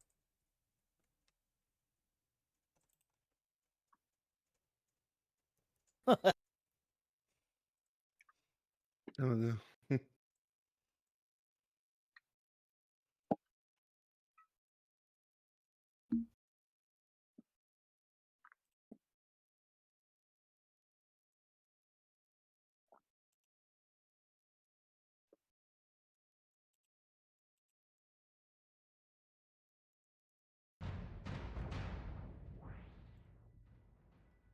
Alrighty.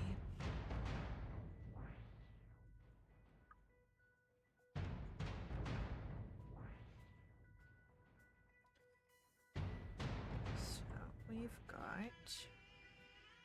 Where's my dice roller? There's my dice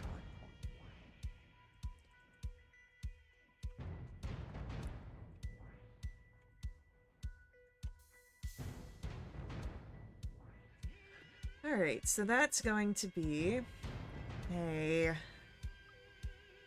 Zardos start. After Zardos, it is going to be Belarus,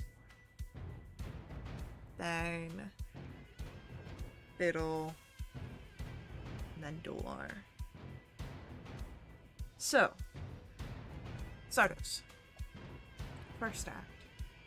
Hmm. What do you do? Hmm. Oh wait, before you decide this, you can, at the start of each of your turns, since you are within the region of the ritual, you can gain a boon from the demonic powers that flow through the area. But doing so means you will be marked by Anzul each time. If you decide to take this boon, you can choose until the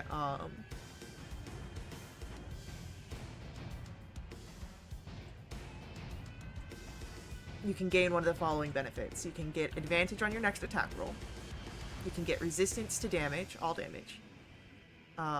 Or you can end a persistent detrimental effect. One of them.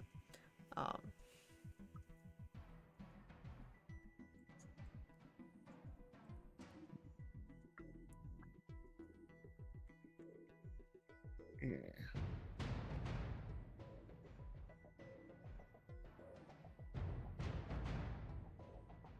Mm. So I'm gonna forego the boon on this turn. Okay.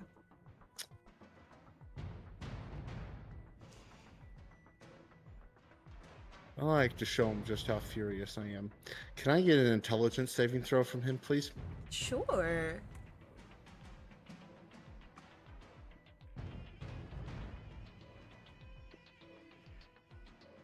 That is a 22. Okay. Luckily it's not Saber Suck.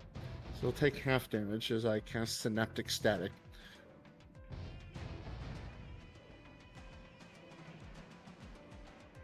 Oh, come on, dice. Don't do this. It's doing that thing where it's one dice on top of the other. So failed save, you're looking at 35 psychic, half on a success, so 17. Okay.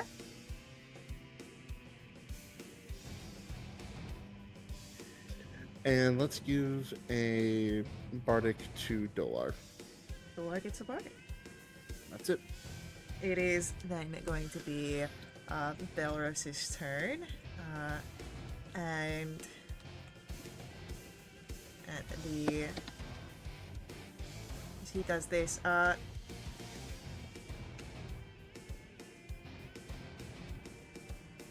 he is going to point a finger at you, Zardos, and he's going to try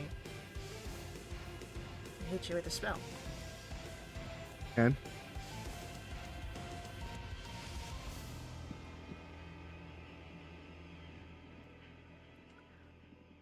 I need you to make me a Constitution saving throw.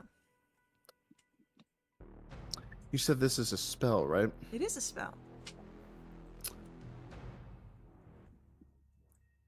I would like to counterspell. What level do you counterspell at? I will do this at 4th level. Please roll for me a charisma check. 14. Not quite enough to counterspell this, unfortunately. Okay. So that's a con save, you said? It's a con save, yes.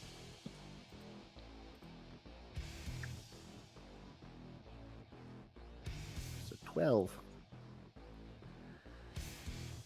You are racked by pain as you are struck by a finger of death.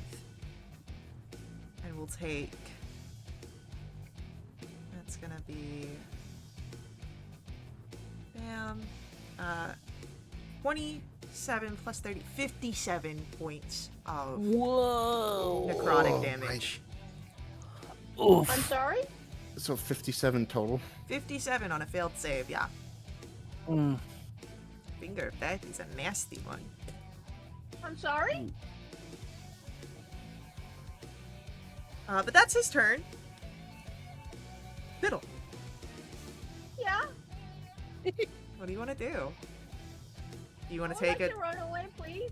You want to take a demonic boon at the start of your turn? Do you want to fight Belros? What do you want to do? Okay, I apologize. I kind of zoned out, I think. The boons are what? At the start of your turn, in the ritual area, you can accept a boon. This will mark you with an by Ansel, but you can, by accepting a boon, take advantage on your next attack roll. You can get resistance to all damage, or you can instantly end a persistent detrimental effect. The damage one is only for the round, not for the fight. And would that be like an action? No, it's just something you can do, but you do gain a mark of Ansul, so there are And consequences. that's bad? You don't know yet. It's Okay, just I the would mechanic. like to take that, and I would like to take the resistance, So, and I would like... Okay. as you take the resistance for the next until the start of your next turn, Uh-huh. you feel a burn on you, and you would notice that on your, we'll say on your right arm, Uh-huh. that some of your veins are now visible as molten lava on your arm. Whoa. Or not molten lava, Okay. molten gold. As you have now been Everything marked, is fine. yeah, as you've been marked by Unsul. Okay. I'm gonna attack, please. I'm gonna... yeah, you know, I'm gonna bonus action Sarcana Cry, which is my last one. Okay. 27 to hit for 12 points of bludgeoning damage. Can you make me a con save? Just because I think it'll be funny.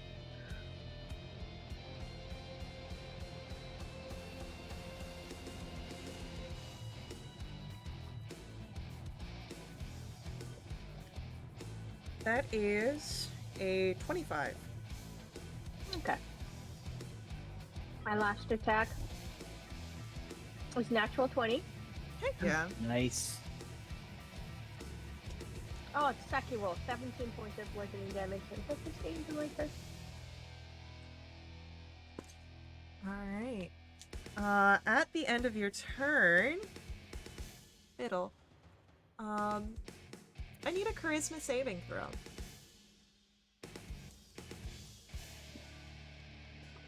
Did you say fiddle? Yeah, you accepted a boon. I need a charisma saving throw. I would like to use a feature where I think I can spend a key point to re-roll that.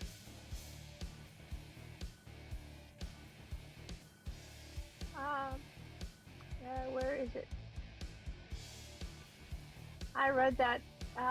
Yeah. Where is it? I want to make sure that I have it and I'm not lying to you. Hold, please. I'm gonna read it really quick. This is open head technique. Ability is stunning strike. You are predator.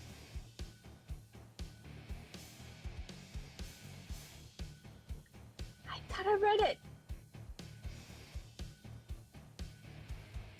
No. Whenever I make a saving throw and fail, you can spend 1 key point to reroll and take the second result. What is that called? It's the Diamond Soul. Yeah. Oh, okay. Okay. Here we go. Oh my god. Oh no. To me. Fiddle. You feel where that gold vein sinks just a little deeper, Oh. and you are now bound to Ansul.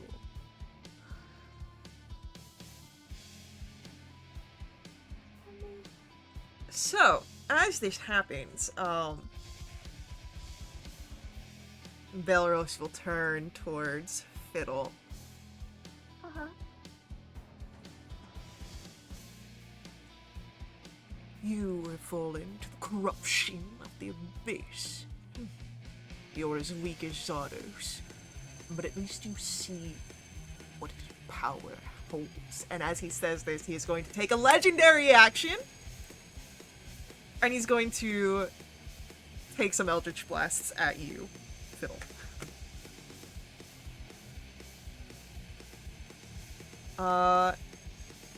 That is going to be it does have disadvantage because you're in melee. That is a 24 to hit. Uh-huh. And that will do 14 points of force damage, and you are pushed 10 feet away.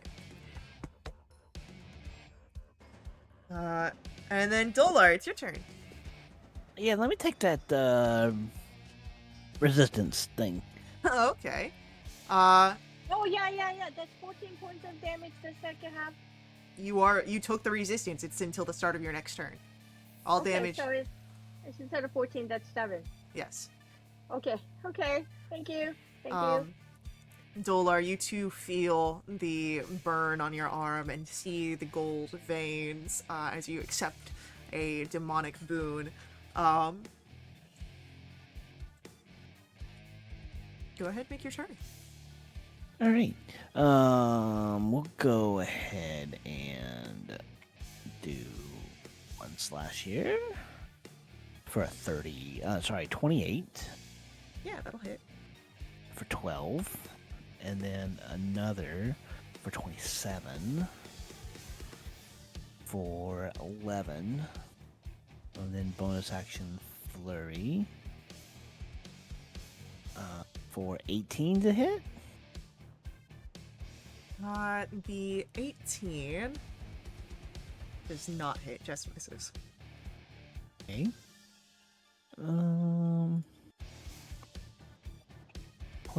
Hold please.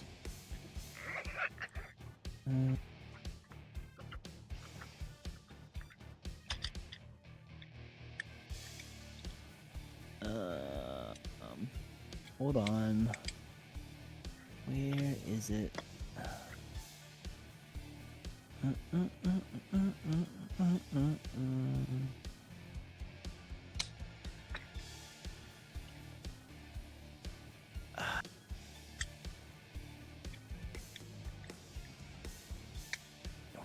per turn, when you roll melee attack, you can reroll the weapon damage dice and use either total.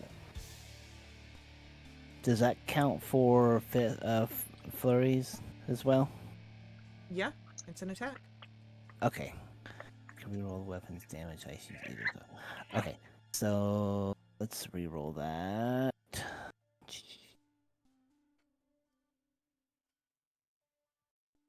Come on. No, it's not even better. Okay, that's first miss. 22 though. For 6. All right.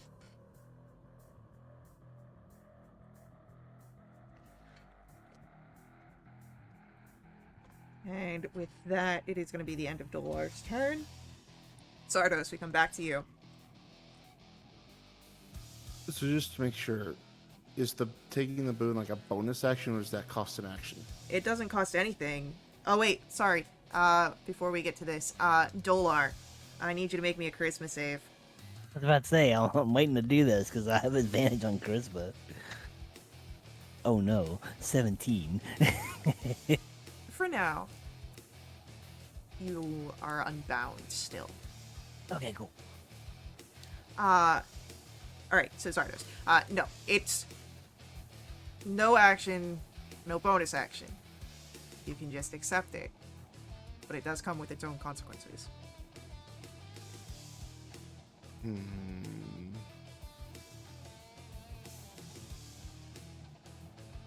gonna forego it this rep. Okay, no worries.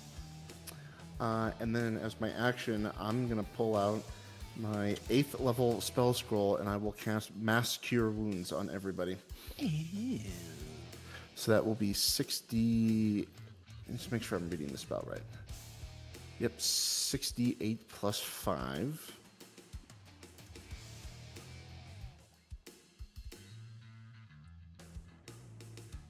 So everyone gets back 39 points of healing. Okay. Sweet. Which was desperately needed after that finger of death. Alright. Anything else from Zardos? Nope, that's my turn. Alright. It is going to be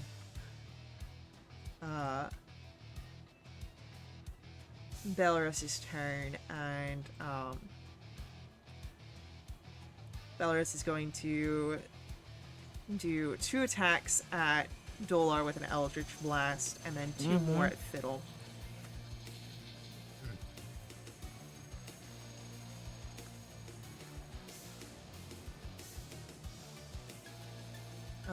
Towards Dolar, we are looking at a 19 on the first attack. No, that misses.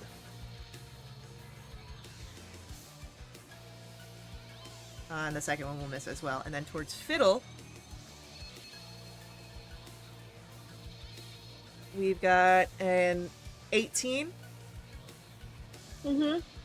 and a 21. 20, but they're both it. Alright. That's going to be, on the first one, 16 points force damage, and you're pushed back another 10 feet. So that's 8 because the resistance still goes until my turn, right? Until the start of your next turn. And Okay. then 12, and you're pushed back another 10 feet. Okay. And then it is Fiddle's turn. I would like to run back up. Okay. I'm gonna try to go ahead and hit it. Oh, one more time. Okay, 25 to hit for total of 11 points of bludgeoning damage. I'm gonna flurry of blows. 23 to hit for 8 points of bludgeoning. 30 to hit for 11 points of bludgeoning, and that's the end of my turn. Okay. Dolar, Yeah. it's gonna be your turn. Okay.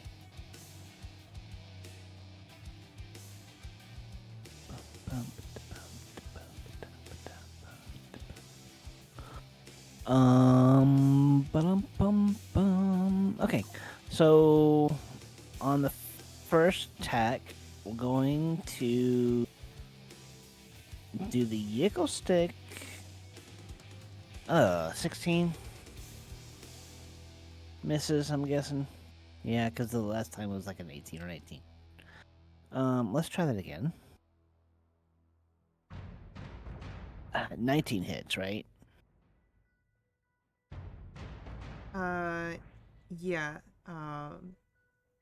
Actually, it'd be a 20, right? Because we're doing +1. Yeah, the +1 is still in effect. Okay, so 20. It still hits.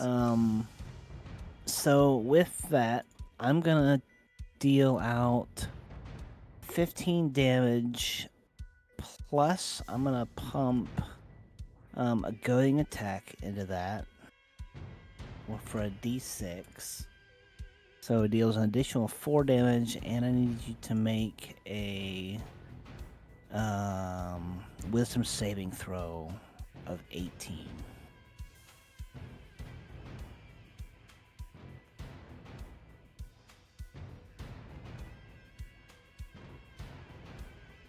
That is going to be a failed wisdom save. Cool. So you have disadvantage on all attack rolls against other targets than me until the end of my next turn. Sounds good. And then bonus action, flurry. It's gonna be 24 for 12, and then 21 for 10. And can I put a stunning strike into that? You can if you'd like. Okay. He's going to use a legendary resistance to succeed. Aw, okay. Alright, anything else from Dolar? Nope. Zardos, it's your turn. Oh wait, Dolar Oh yeah. and Fiddle. Totally forgot about Yes. this. Because you two have marks of Anzel, please give me charisma saving throws. Oh wait, no, Fiddle, you're already bound. You don't have to worry about that. 21.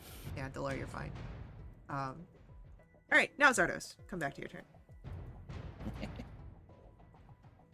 Still going to forego any of the boons. And I will do 4 shots of my own Eldritch Blast right at Belros. Yeah, go for it. A 22 Yeah. for minimum damage. A 17, an 18. 18 just misses. Ooh, okay. 21, that'll hit. For 14 force. And a 17. Alright. It's going to then be... Anything else from Zardos? Any bonus actions? Nope, I'll hold my ground. Okay. Then... It's going to be Belros's turn. And he's going to use his turn to up the ante here. He breaks open the ritual, causes this more chaos to fill the area, and these 3 pylons begin to appear, growing out of the ground as part of the ritual, tethering to the demonic realms further. And as this happens, the radius of the ritual grows outward with this more power, tearing into the front facade of Shadowspire Keep, and pulling the rubble and destruction into this basin. You see upper floors of the tower suspended by gravitational shifts as the energies flow.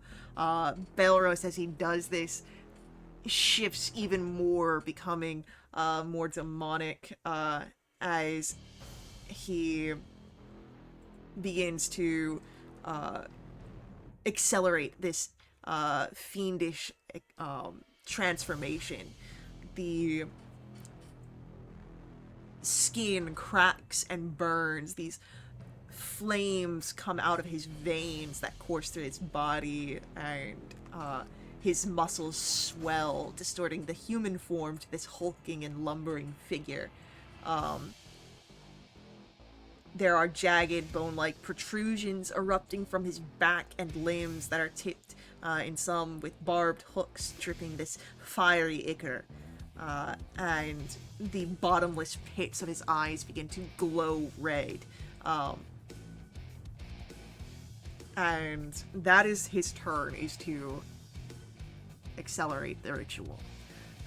Fiddle, it's your turn. I would like to marry your daughter. Okay, question. If I am bound, can I continue to take different boons or no? No, you can continue to take as many boons as you want. Just, you're bound permanently to Ansul. Am I currently bound permanently to Ansul? So, the binding is not like you have, like, 0 speed or anything like that. It is your soul is bound to Ansul and has, like, consequences in that capacity.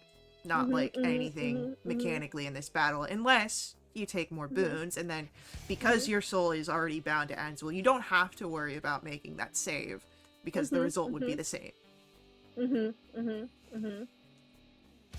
Well, if that's the case, I would like to go ahead and take the advantage on my next attack. Yeah. The gold rune veins continue to crawl up your arm, so instead of just from your hand to your elbow, it's now all the way up to your shoulder. Correct? See? No? Okay. 24 to hit. And it's just the next attack, right? Not all the attacks. Okay. Right. It's just the next 11 one. points of damage. That's 21 to hit for... 7 points of damage. And Flurry of Blows. 52 points. It's 19 to hit for... 7 points of damage. Maybe I should have had a double damage. 30. It would have been great. 13 points of damage. That's it. Alright. It is going to be Dolar's turn. Okay.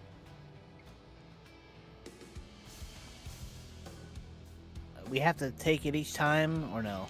You don't have to take it each time, but you only gain the benefits either until it's met, so the instantaneous removal of a debilitating effect, the advantage on your next attack roll, or until the start of your next turn, the resistance to damage. So, okay. I'll do the resist damage again. Okay. And we'll go ahead and swing and slice dice for a 21, for 13, a 16 doesn't even hit. We'll do Flurry of Blows for another 16, which doesn't hit, and a 13, which doesn't even hit. Holy crap. Great. At the end of your turn, I need a charisma saving throw, please. Yep. 20. Alright, you're good for now. And then Zardos, your turn.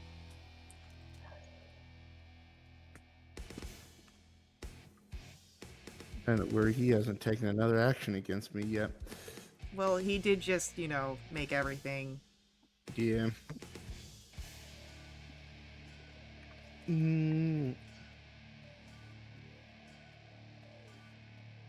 I'll Eldritch Blast him, why not? 4 more. Well, before you do this, you've got a pretty high passive arcana, yeah?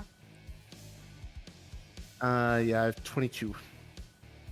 You could continue to strike down Belarus. But you do have those 3 pillars that he just summoned that are empowering his ritual. If you take those out, you might be able to either reduce his power here, or piss him off, which might make him reckless, or maybe even both. Take out the what? There are 3 pillars, these pylons, that Okay, have come up. gotcha. So Okay. those might be something you can do as sort of an environmental thing. You don't have to, but I'd say you would recognize that with your Arcana, is that these things are empowering his ritual, that's empowering him. Well, let's bring him down a notch. I'll aim for the pylons. Alright. I got 4 shots. So how about a 30 30's definitely going to hit a pylon. for minimum force damage? Alrighty. Then a 15. 15 does not hit the pylon, just misses. Okay. A 22. Definitely hits. 7 force. Alright, and are you spreading these And- out or targeting one? I'm targeting one for now. Alright. And then the last one's a natural 20 Oof. Heck yeah. for 25 force. So an interesting thing about the pylons is because of their nature, they are a very sort of finicky existence. And as you crit, that last hit, as you do the 25, does seem something that they are weak to.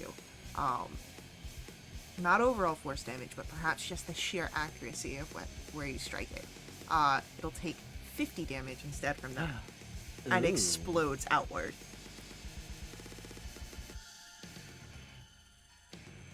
Alright. That leaves 2 more pylons of the ritual and Belarus's attention turning to Zardos. Anything else from Zardos? Any bonus actions? I'm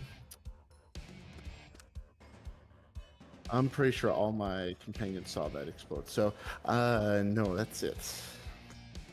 And it's going to be Belarus's turn, and Belarus is going to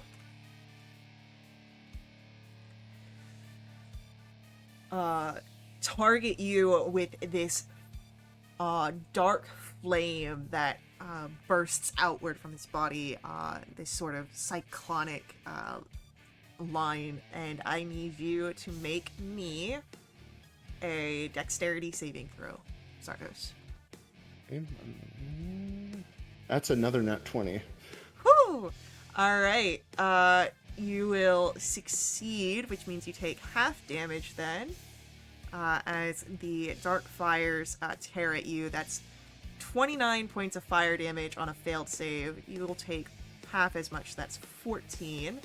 And then since I'm resistant to fire, that gets halved even more, right? That is correct. So that's only 7 points of fire damage. Okay. Alright. And with that, it is going to be Fiddle's turn. Okay, I saw. Why are you attacking the pillars? Do I hear anything back? Would this be an instance where I could use my awakened mind feature to communicate telepathically? Does your awakened mind say that it costs an action or a bonus action? Let me look. It just says you can telepathically speak to any creature you can see within 30 feet of you if it understands at least one language. And yeah. I'll telepathically tell Fiddle that destroying the pylons weakens him. Oh, okay. I'm going to go ahead and take a risk an up attack and then go attack a pylon, please. Yeah,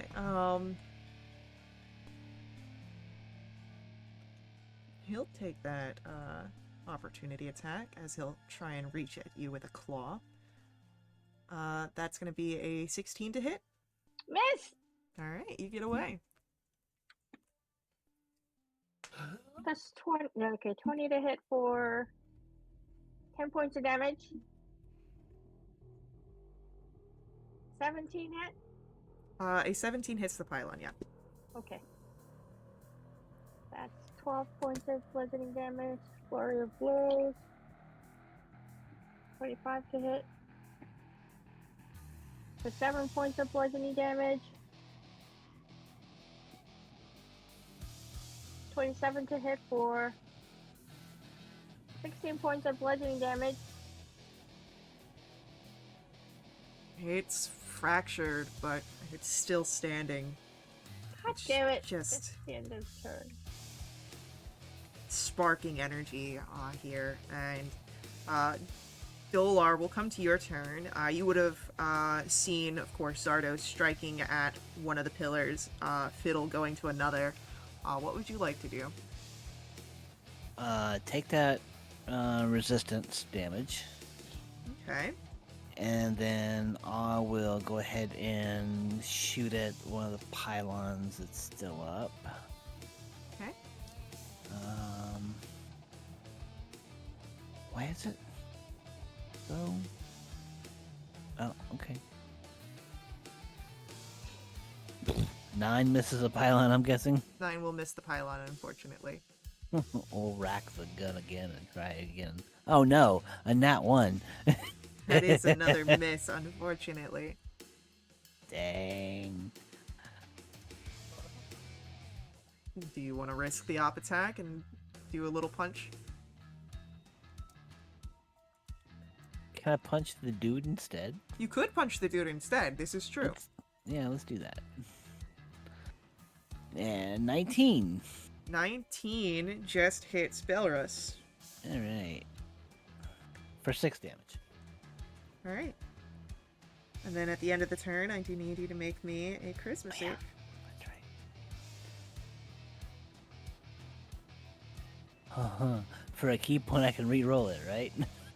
I believe that is something What's you've got. Yeah, diamond soul. Is the diamond You're soul. efficient. When you fail, you can spend 1 key point re-roll and take the second result. Okay, yeah, I'll do that. Yep. You say I gave Dolar a bardic earlier too. I Oh. won't need it. No, 25. Yeah, 25, you're fine. You just have more gold coming through, crawling up your skin. And with that, we do have another ad break coming up here. So hang out with us. We'll be right back to continue along with our combat. Before we head out, I do ask that you let the ads run. They help us out a ton here at Little Witch RP. They help keep our games affordable. You can directly support us by heading out to my Ko-fi and making direct donations there. But stick around with us, and we'll be back very soon.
we're back in action, and it is going to be Zardos' turn.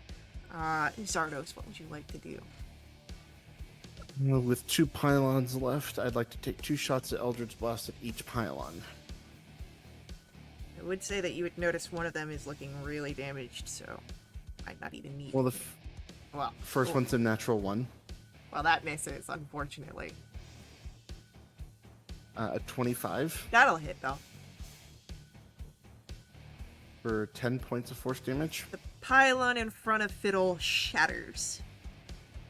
Nice. And then the other 2 to the remaining pylon. That's a 15. 15 does not hit. About a 17 17 will, though. for 12 force damage. Alrighty.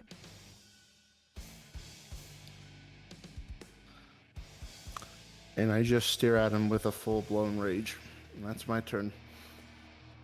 It is Belrus's turn, and he is going to...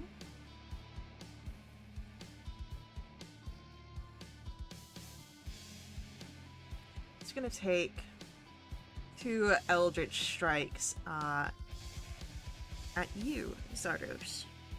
Okay. With a...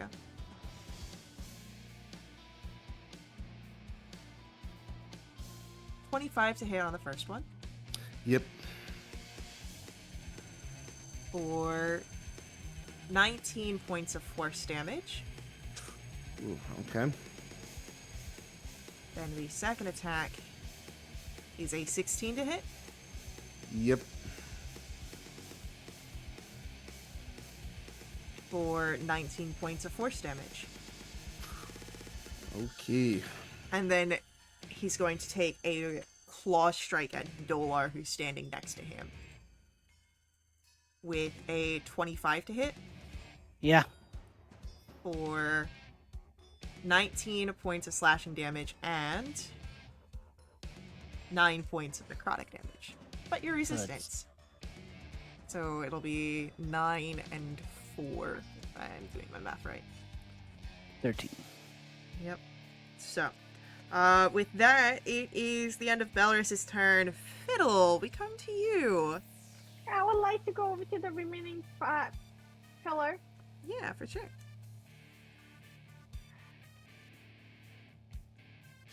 I need to hit for 10 points of bludgeoning damage. Yeah. 24 to hit for 12 points of bludgeoning damage. Flurry of blows. 27 to hit for 16 points of bludgeoning damage. 17 to hit for 9 points of bludgeoning damage. End of turn. The last pillar explodes outward, and with it, the energies collapse in and create another change.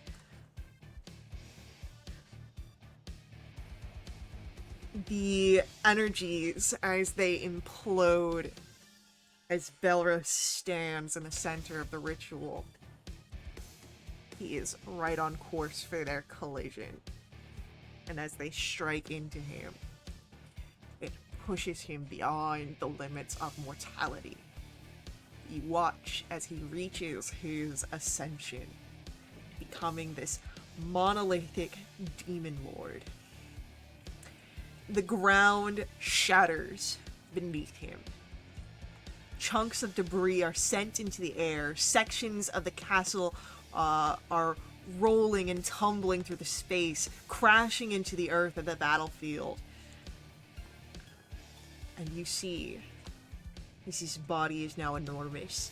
The flesh has hardened into volcanic rock, split and cracked, with molten magma that courses as blood. It pulses rhythmically instead of a heartbeat. It's this light. His frame is grotesque, warped. There are 4 clawed arms twisting and jutting at unnatural angles, with each claw dripping this molten stone. A crown of burning horns have emerged from his head that curl upward, twisted branches of blackened iron with abyssal energy flaring and flickering. The abyssal pits of his eyes trail dark smoke with alongside the crimson glow.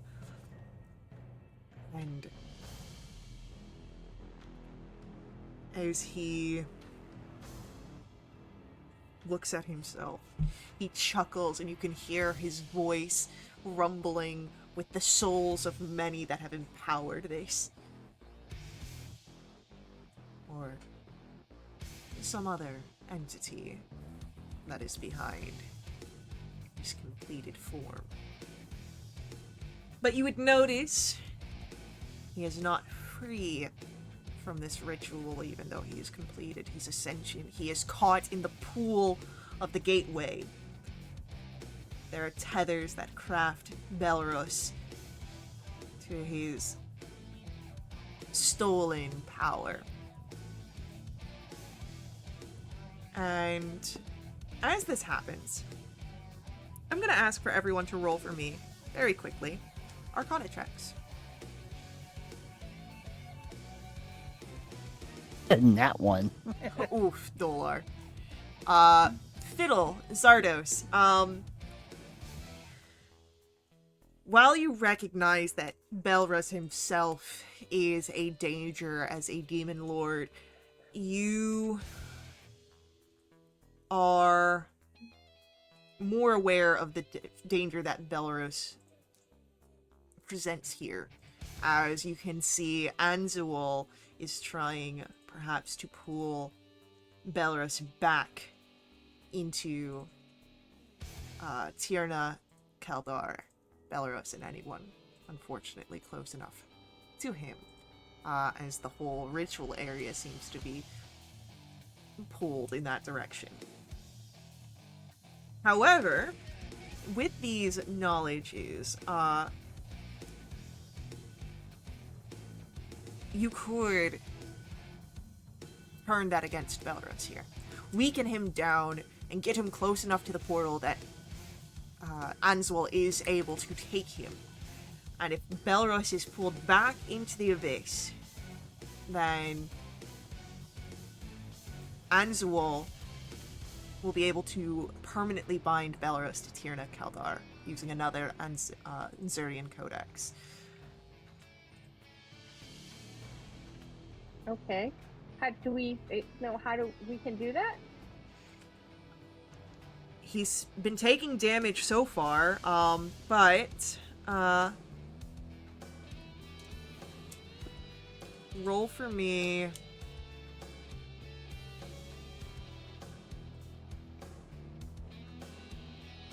Roll for me either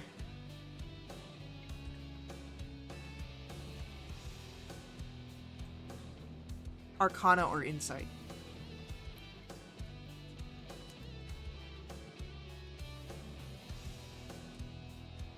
And this could be anyone.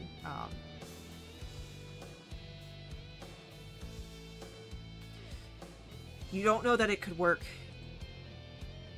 but you don't know that it could not work.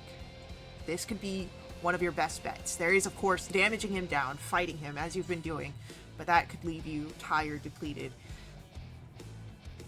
But as Belarus is now a demon lord, there's a way to get the Anzurian Codex that Belros had stolen, use it against him. Not only would it accomplish your more immediate goal, but you'd have it in hand for what comes next. Do we see it? Yeah, it's near the center of the ritual. It's in that pillar of fire. Okay. But Okay. as this all happens in the moments between Fiddle and Dolar's turn, Dolar, we come to your turn. What would you like to do?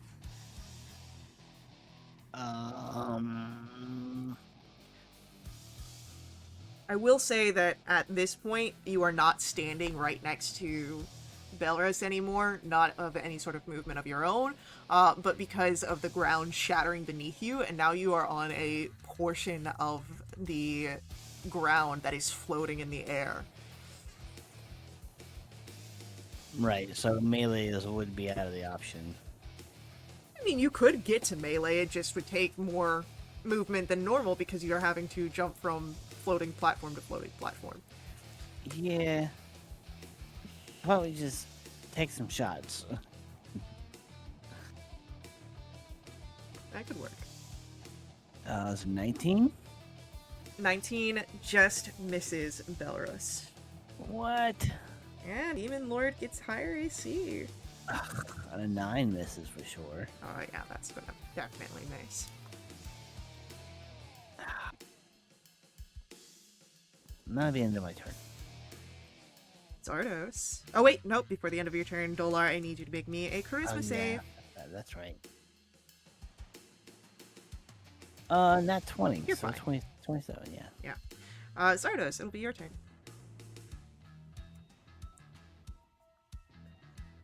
How far is the codex away from where I'm standing? I'll say you are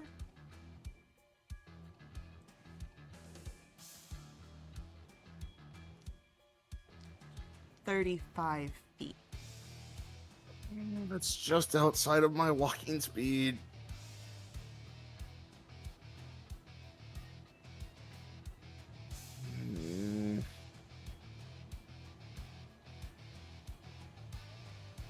I can always grab it and bring it over to you.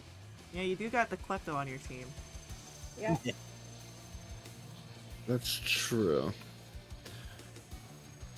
I'll have Fiddle take care of that. So I will, in the meantime, just fire away 4 more Eldritch Blasts. Sure. A 16, Does not hit. a 27, That will hit. 15 force, a 31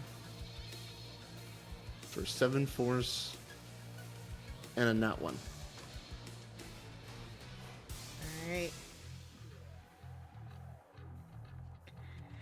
With that, anything else from Zardos? That's it. It's Belros's turn. And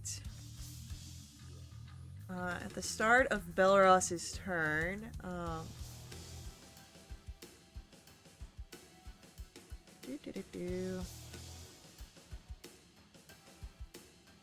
you would notice a arc of energy striking into a random platform. Luckily, none of you are on it, but you do see where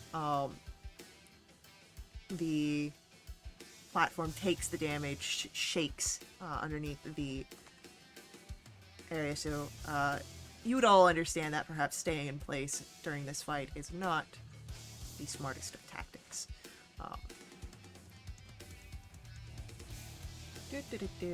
What else? Where's his best actions? He is going to move his attention back to Zardos, and I'm asking for a dexterity save from Zardos as he releases another surge of abyssal energy. 16. That is unfortunately a failure. Okay. So, on a failed save, that is 54 points of fire damage.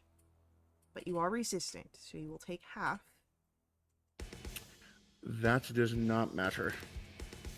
Because Zardos is unconscious. Oh no. I had 8 HP left. And so as Zardos is now on to death saves, Fiddle. It's your turn. Are you freaking kidding? What do you want to do? Unfortunately, you cannot take boons anymore. Why? Because the ritual energies are collapsing. They imploded, that's why.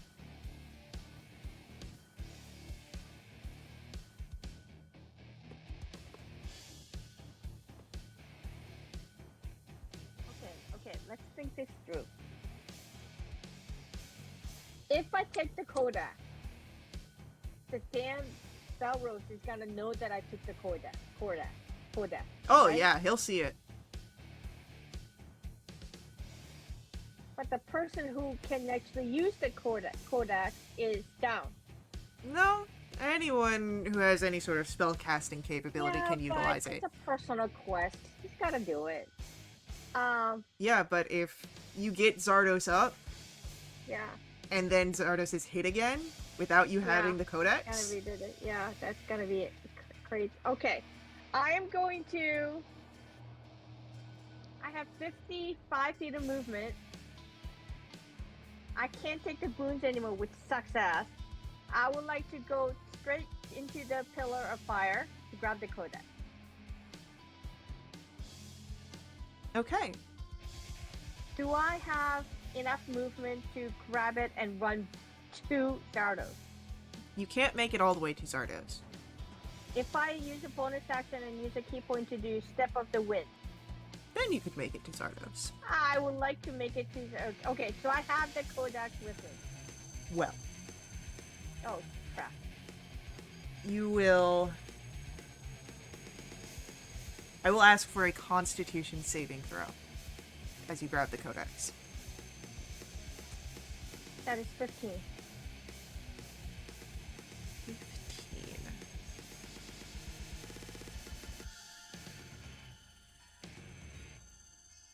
Do I use my key points just in case? Do you? My last one. Yeah, let's do it. Okay, I no longer have any key points. Constitution saving throw. No, I will stick with 15. Your key point says you must use the reroll. Oh, fuck me sideways. Okay, it's 11.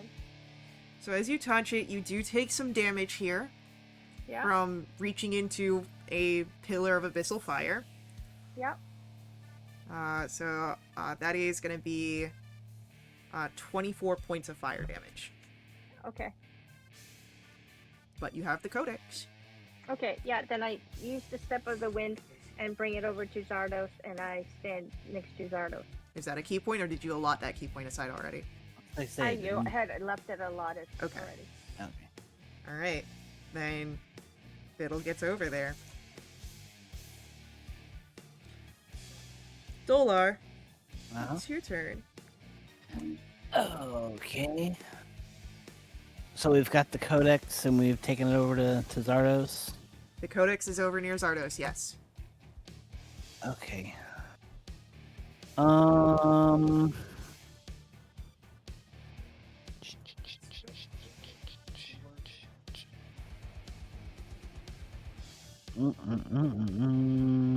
Where is it?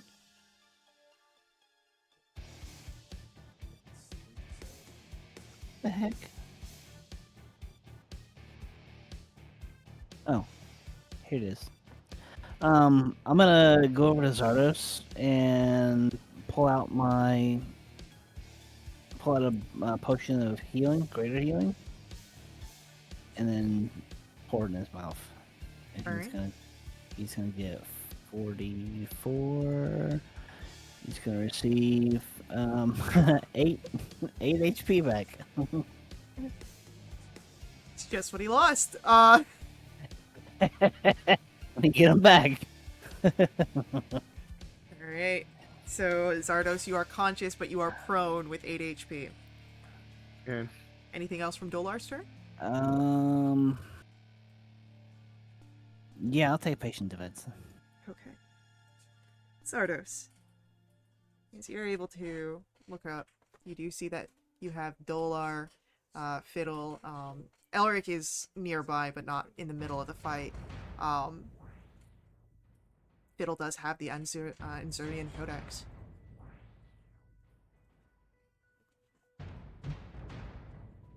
I'm gonna take the codex and I would like to try and use it. This will be a Arcana check. It will be difficult, but if you can succeed, it will be devastating. It is a 28. Whoa! It is like the effect of a very powerful disintegrate. It's enough that it staggers Belarus as you deal an immediate, immense amount of damage. It's not enough to kill him, but it does lower his defenses. And Anzul is able to reach from beyond the gateway, and he's pulled Belarus back into the abyss.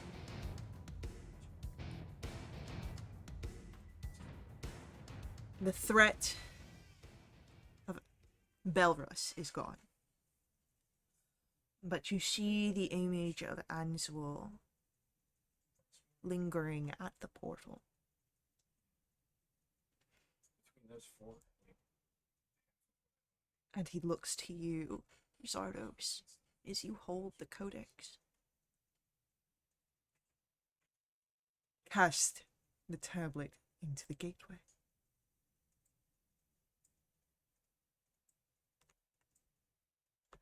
And as he says this, you hear the soft whoosh of fire as you see Zithraline.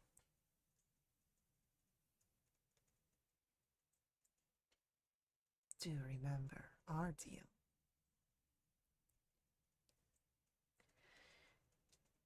So Zardos, you have a choice here.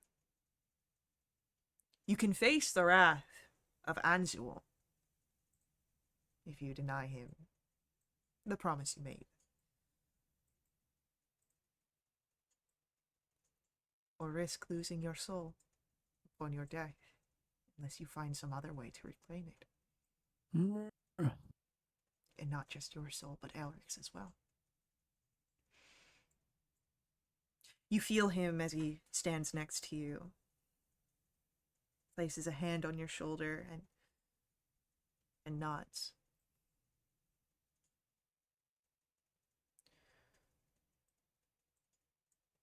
I stand with you, Zardos, whatever your choice is.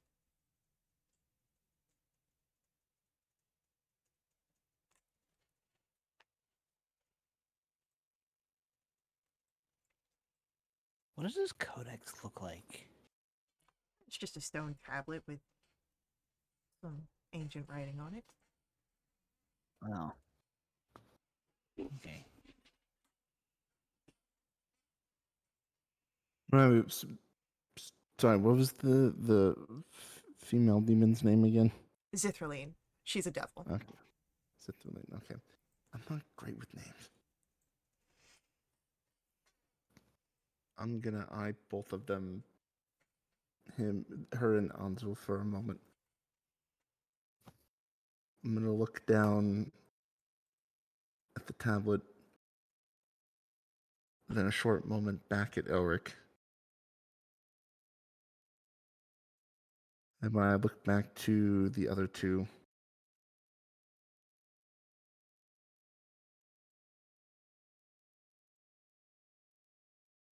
I'm gonna give the codex to the female devil.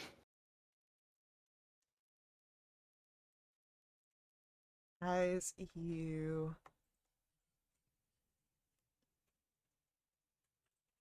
hand it over to Zithraline, you can feel the flames of anger and rage from Anzul as he stares across the portal.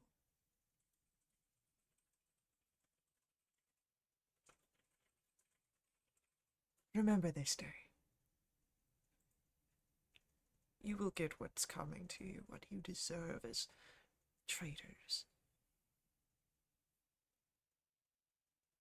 My vengeance will burn as bright as the stars.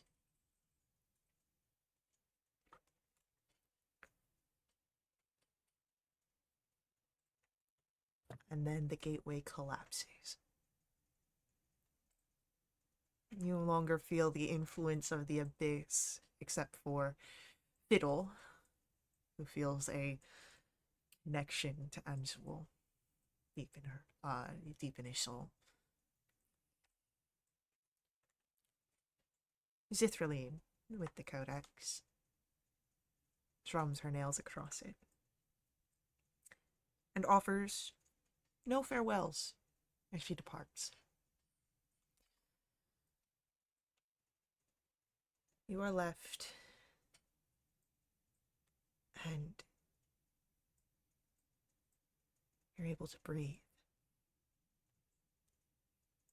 Elric's hand moves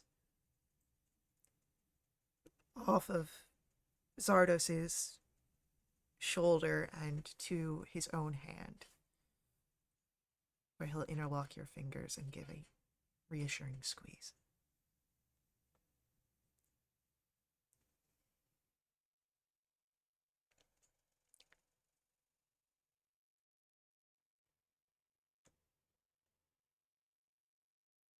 While there's no more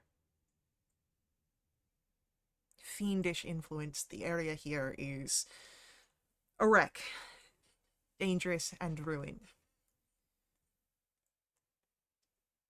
Perhaps it is better to find a area of safety before any sort of respite. But as you are leaving, Zardos, Mm-hmm. you notice something amongst the wreckage and the ruins. It's a gleam of light.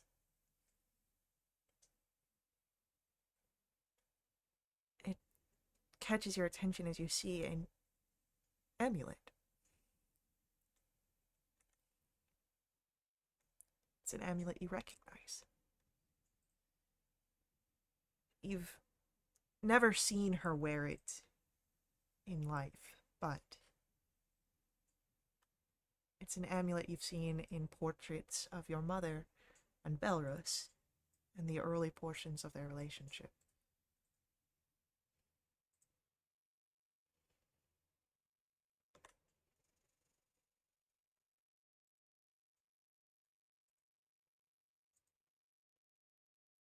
I'll bend down to pick it up. As soon as you pick it up, a presence enters into your mind. You hear a voice you've not heard in years. Zardos, my son, how I have worried, how I've longed to know that you are safe. As you hear your mother Amelia speak to you through the amulet.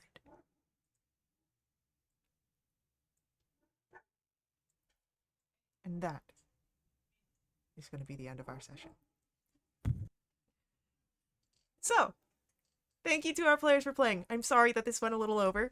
Thank you to our viewers for viewing. I hope you guys enjoyed this. I will see you guys at the end, or not at the end of our stream. I will see you guys in our next stream. But until then, head over to willowitch.com, check us out there. Join us in our Discord, jump in a game yourself, keep up to date with all of our announcements as well over there. Follow us on Twitch for our live streams, head over to YouTube for our VODs, and I'll see you guys around later.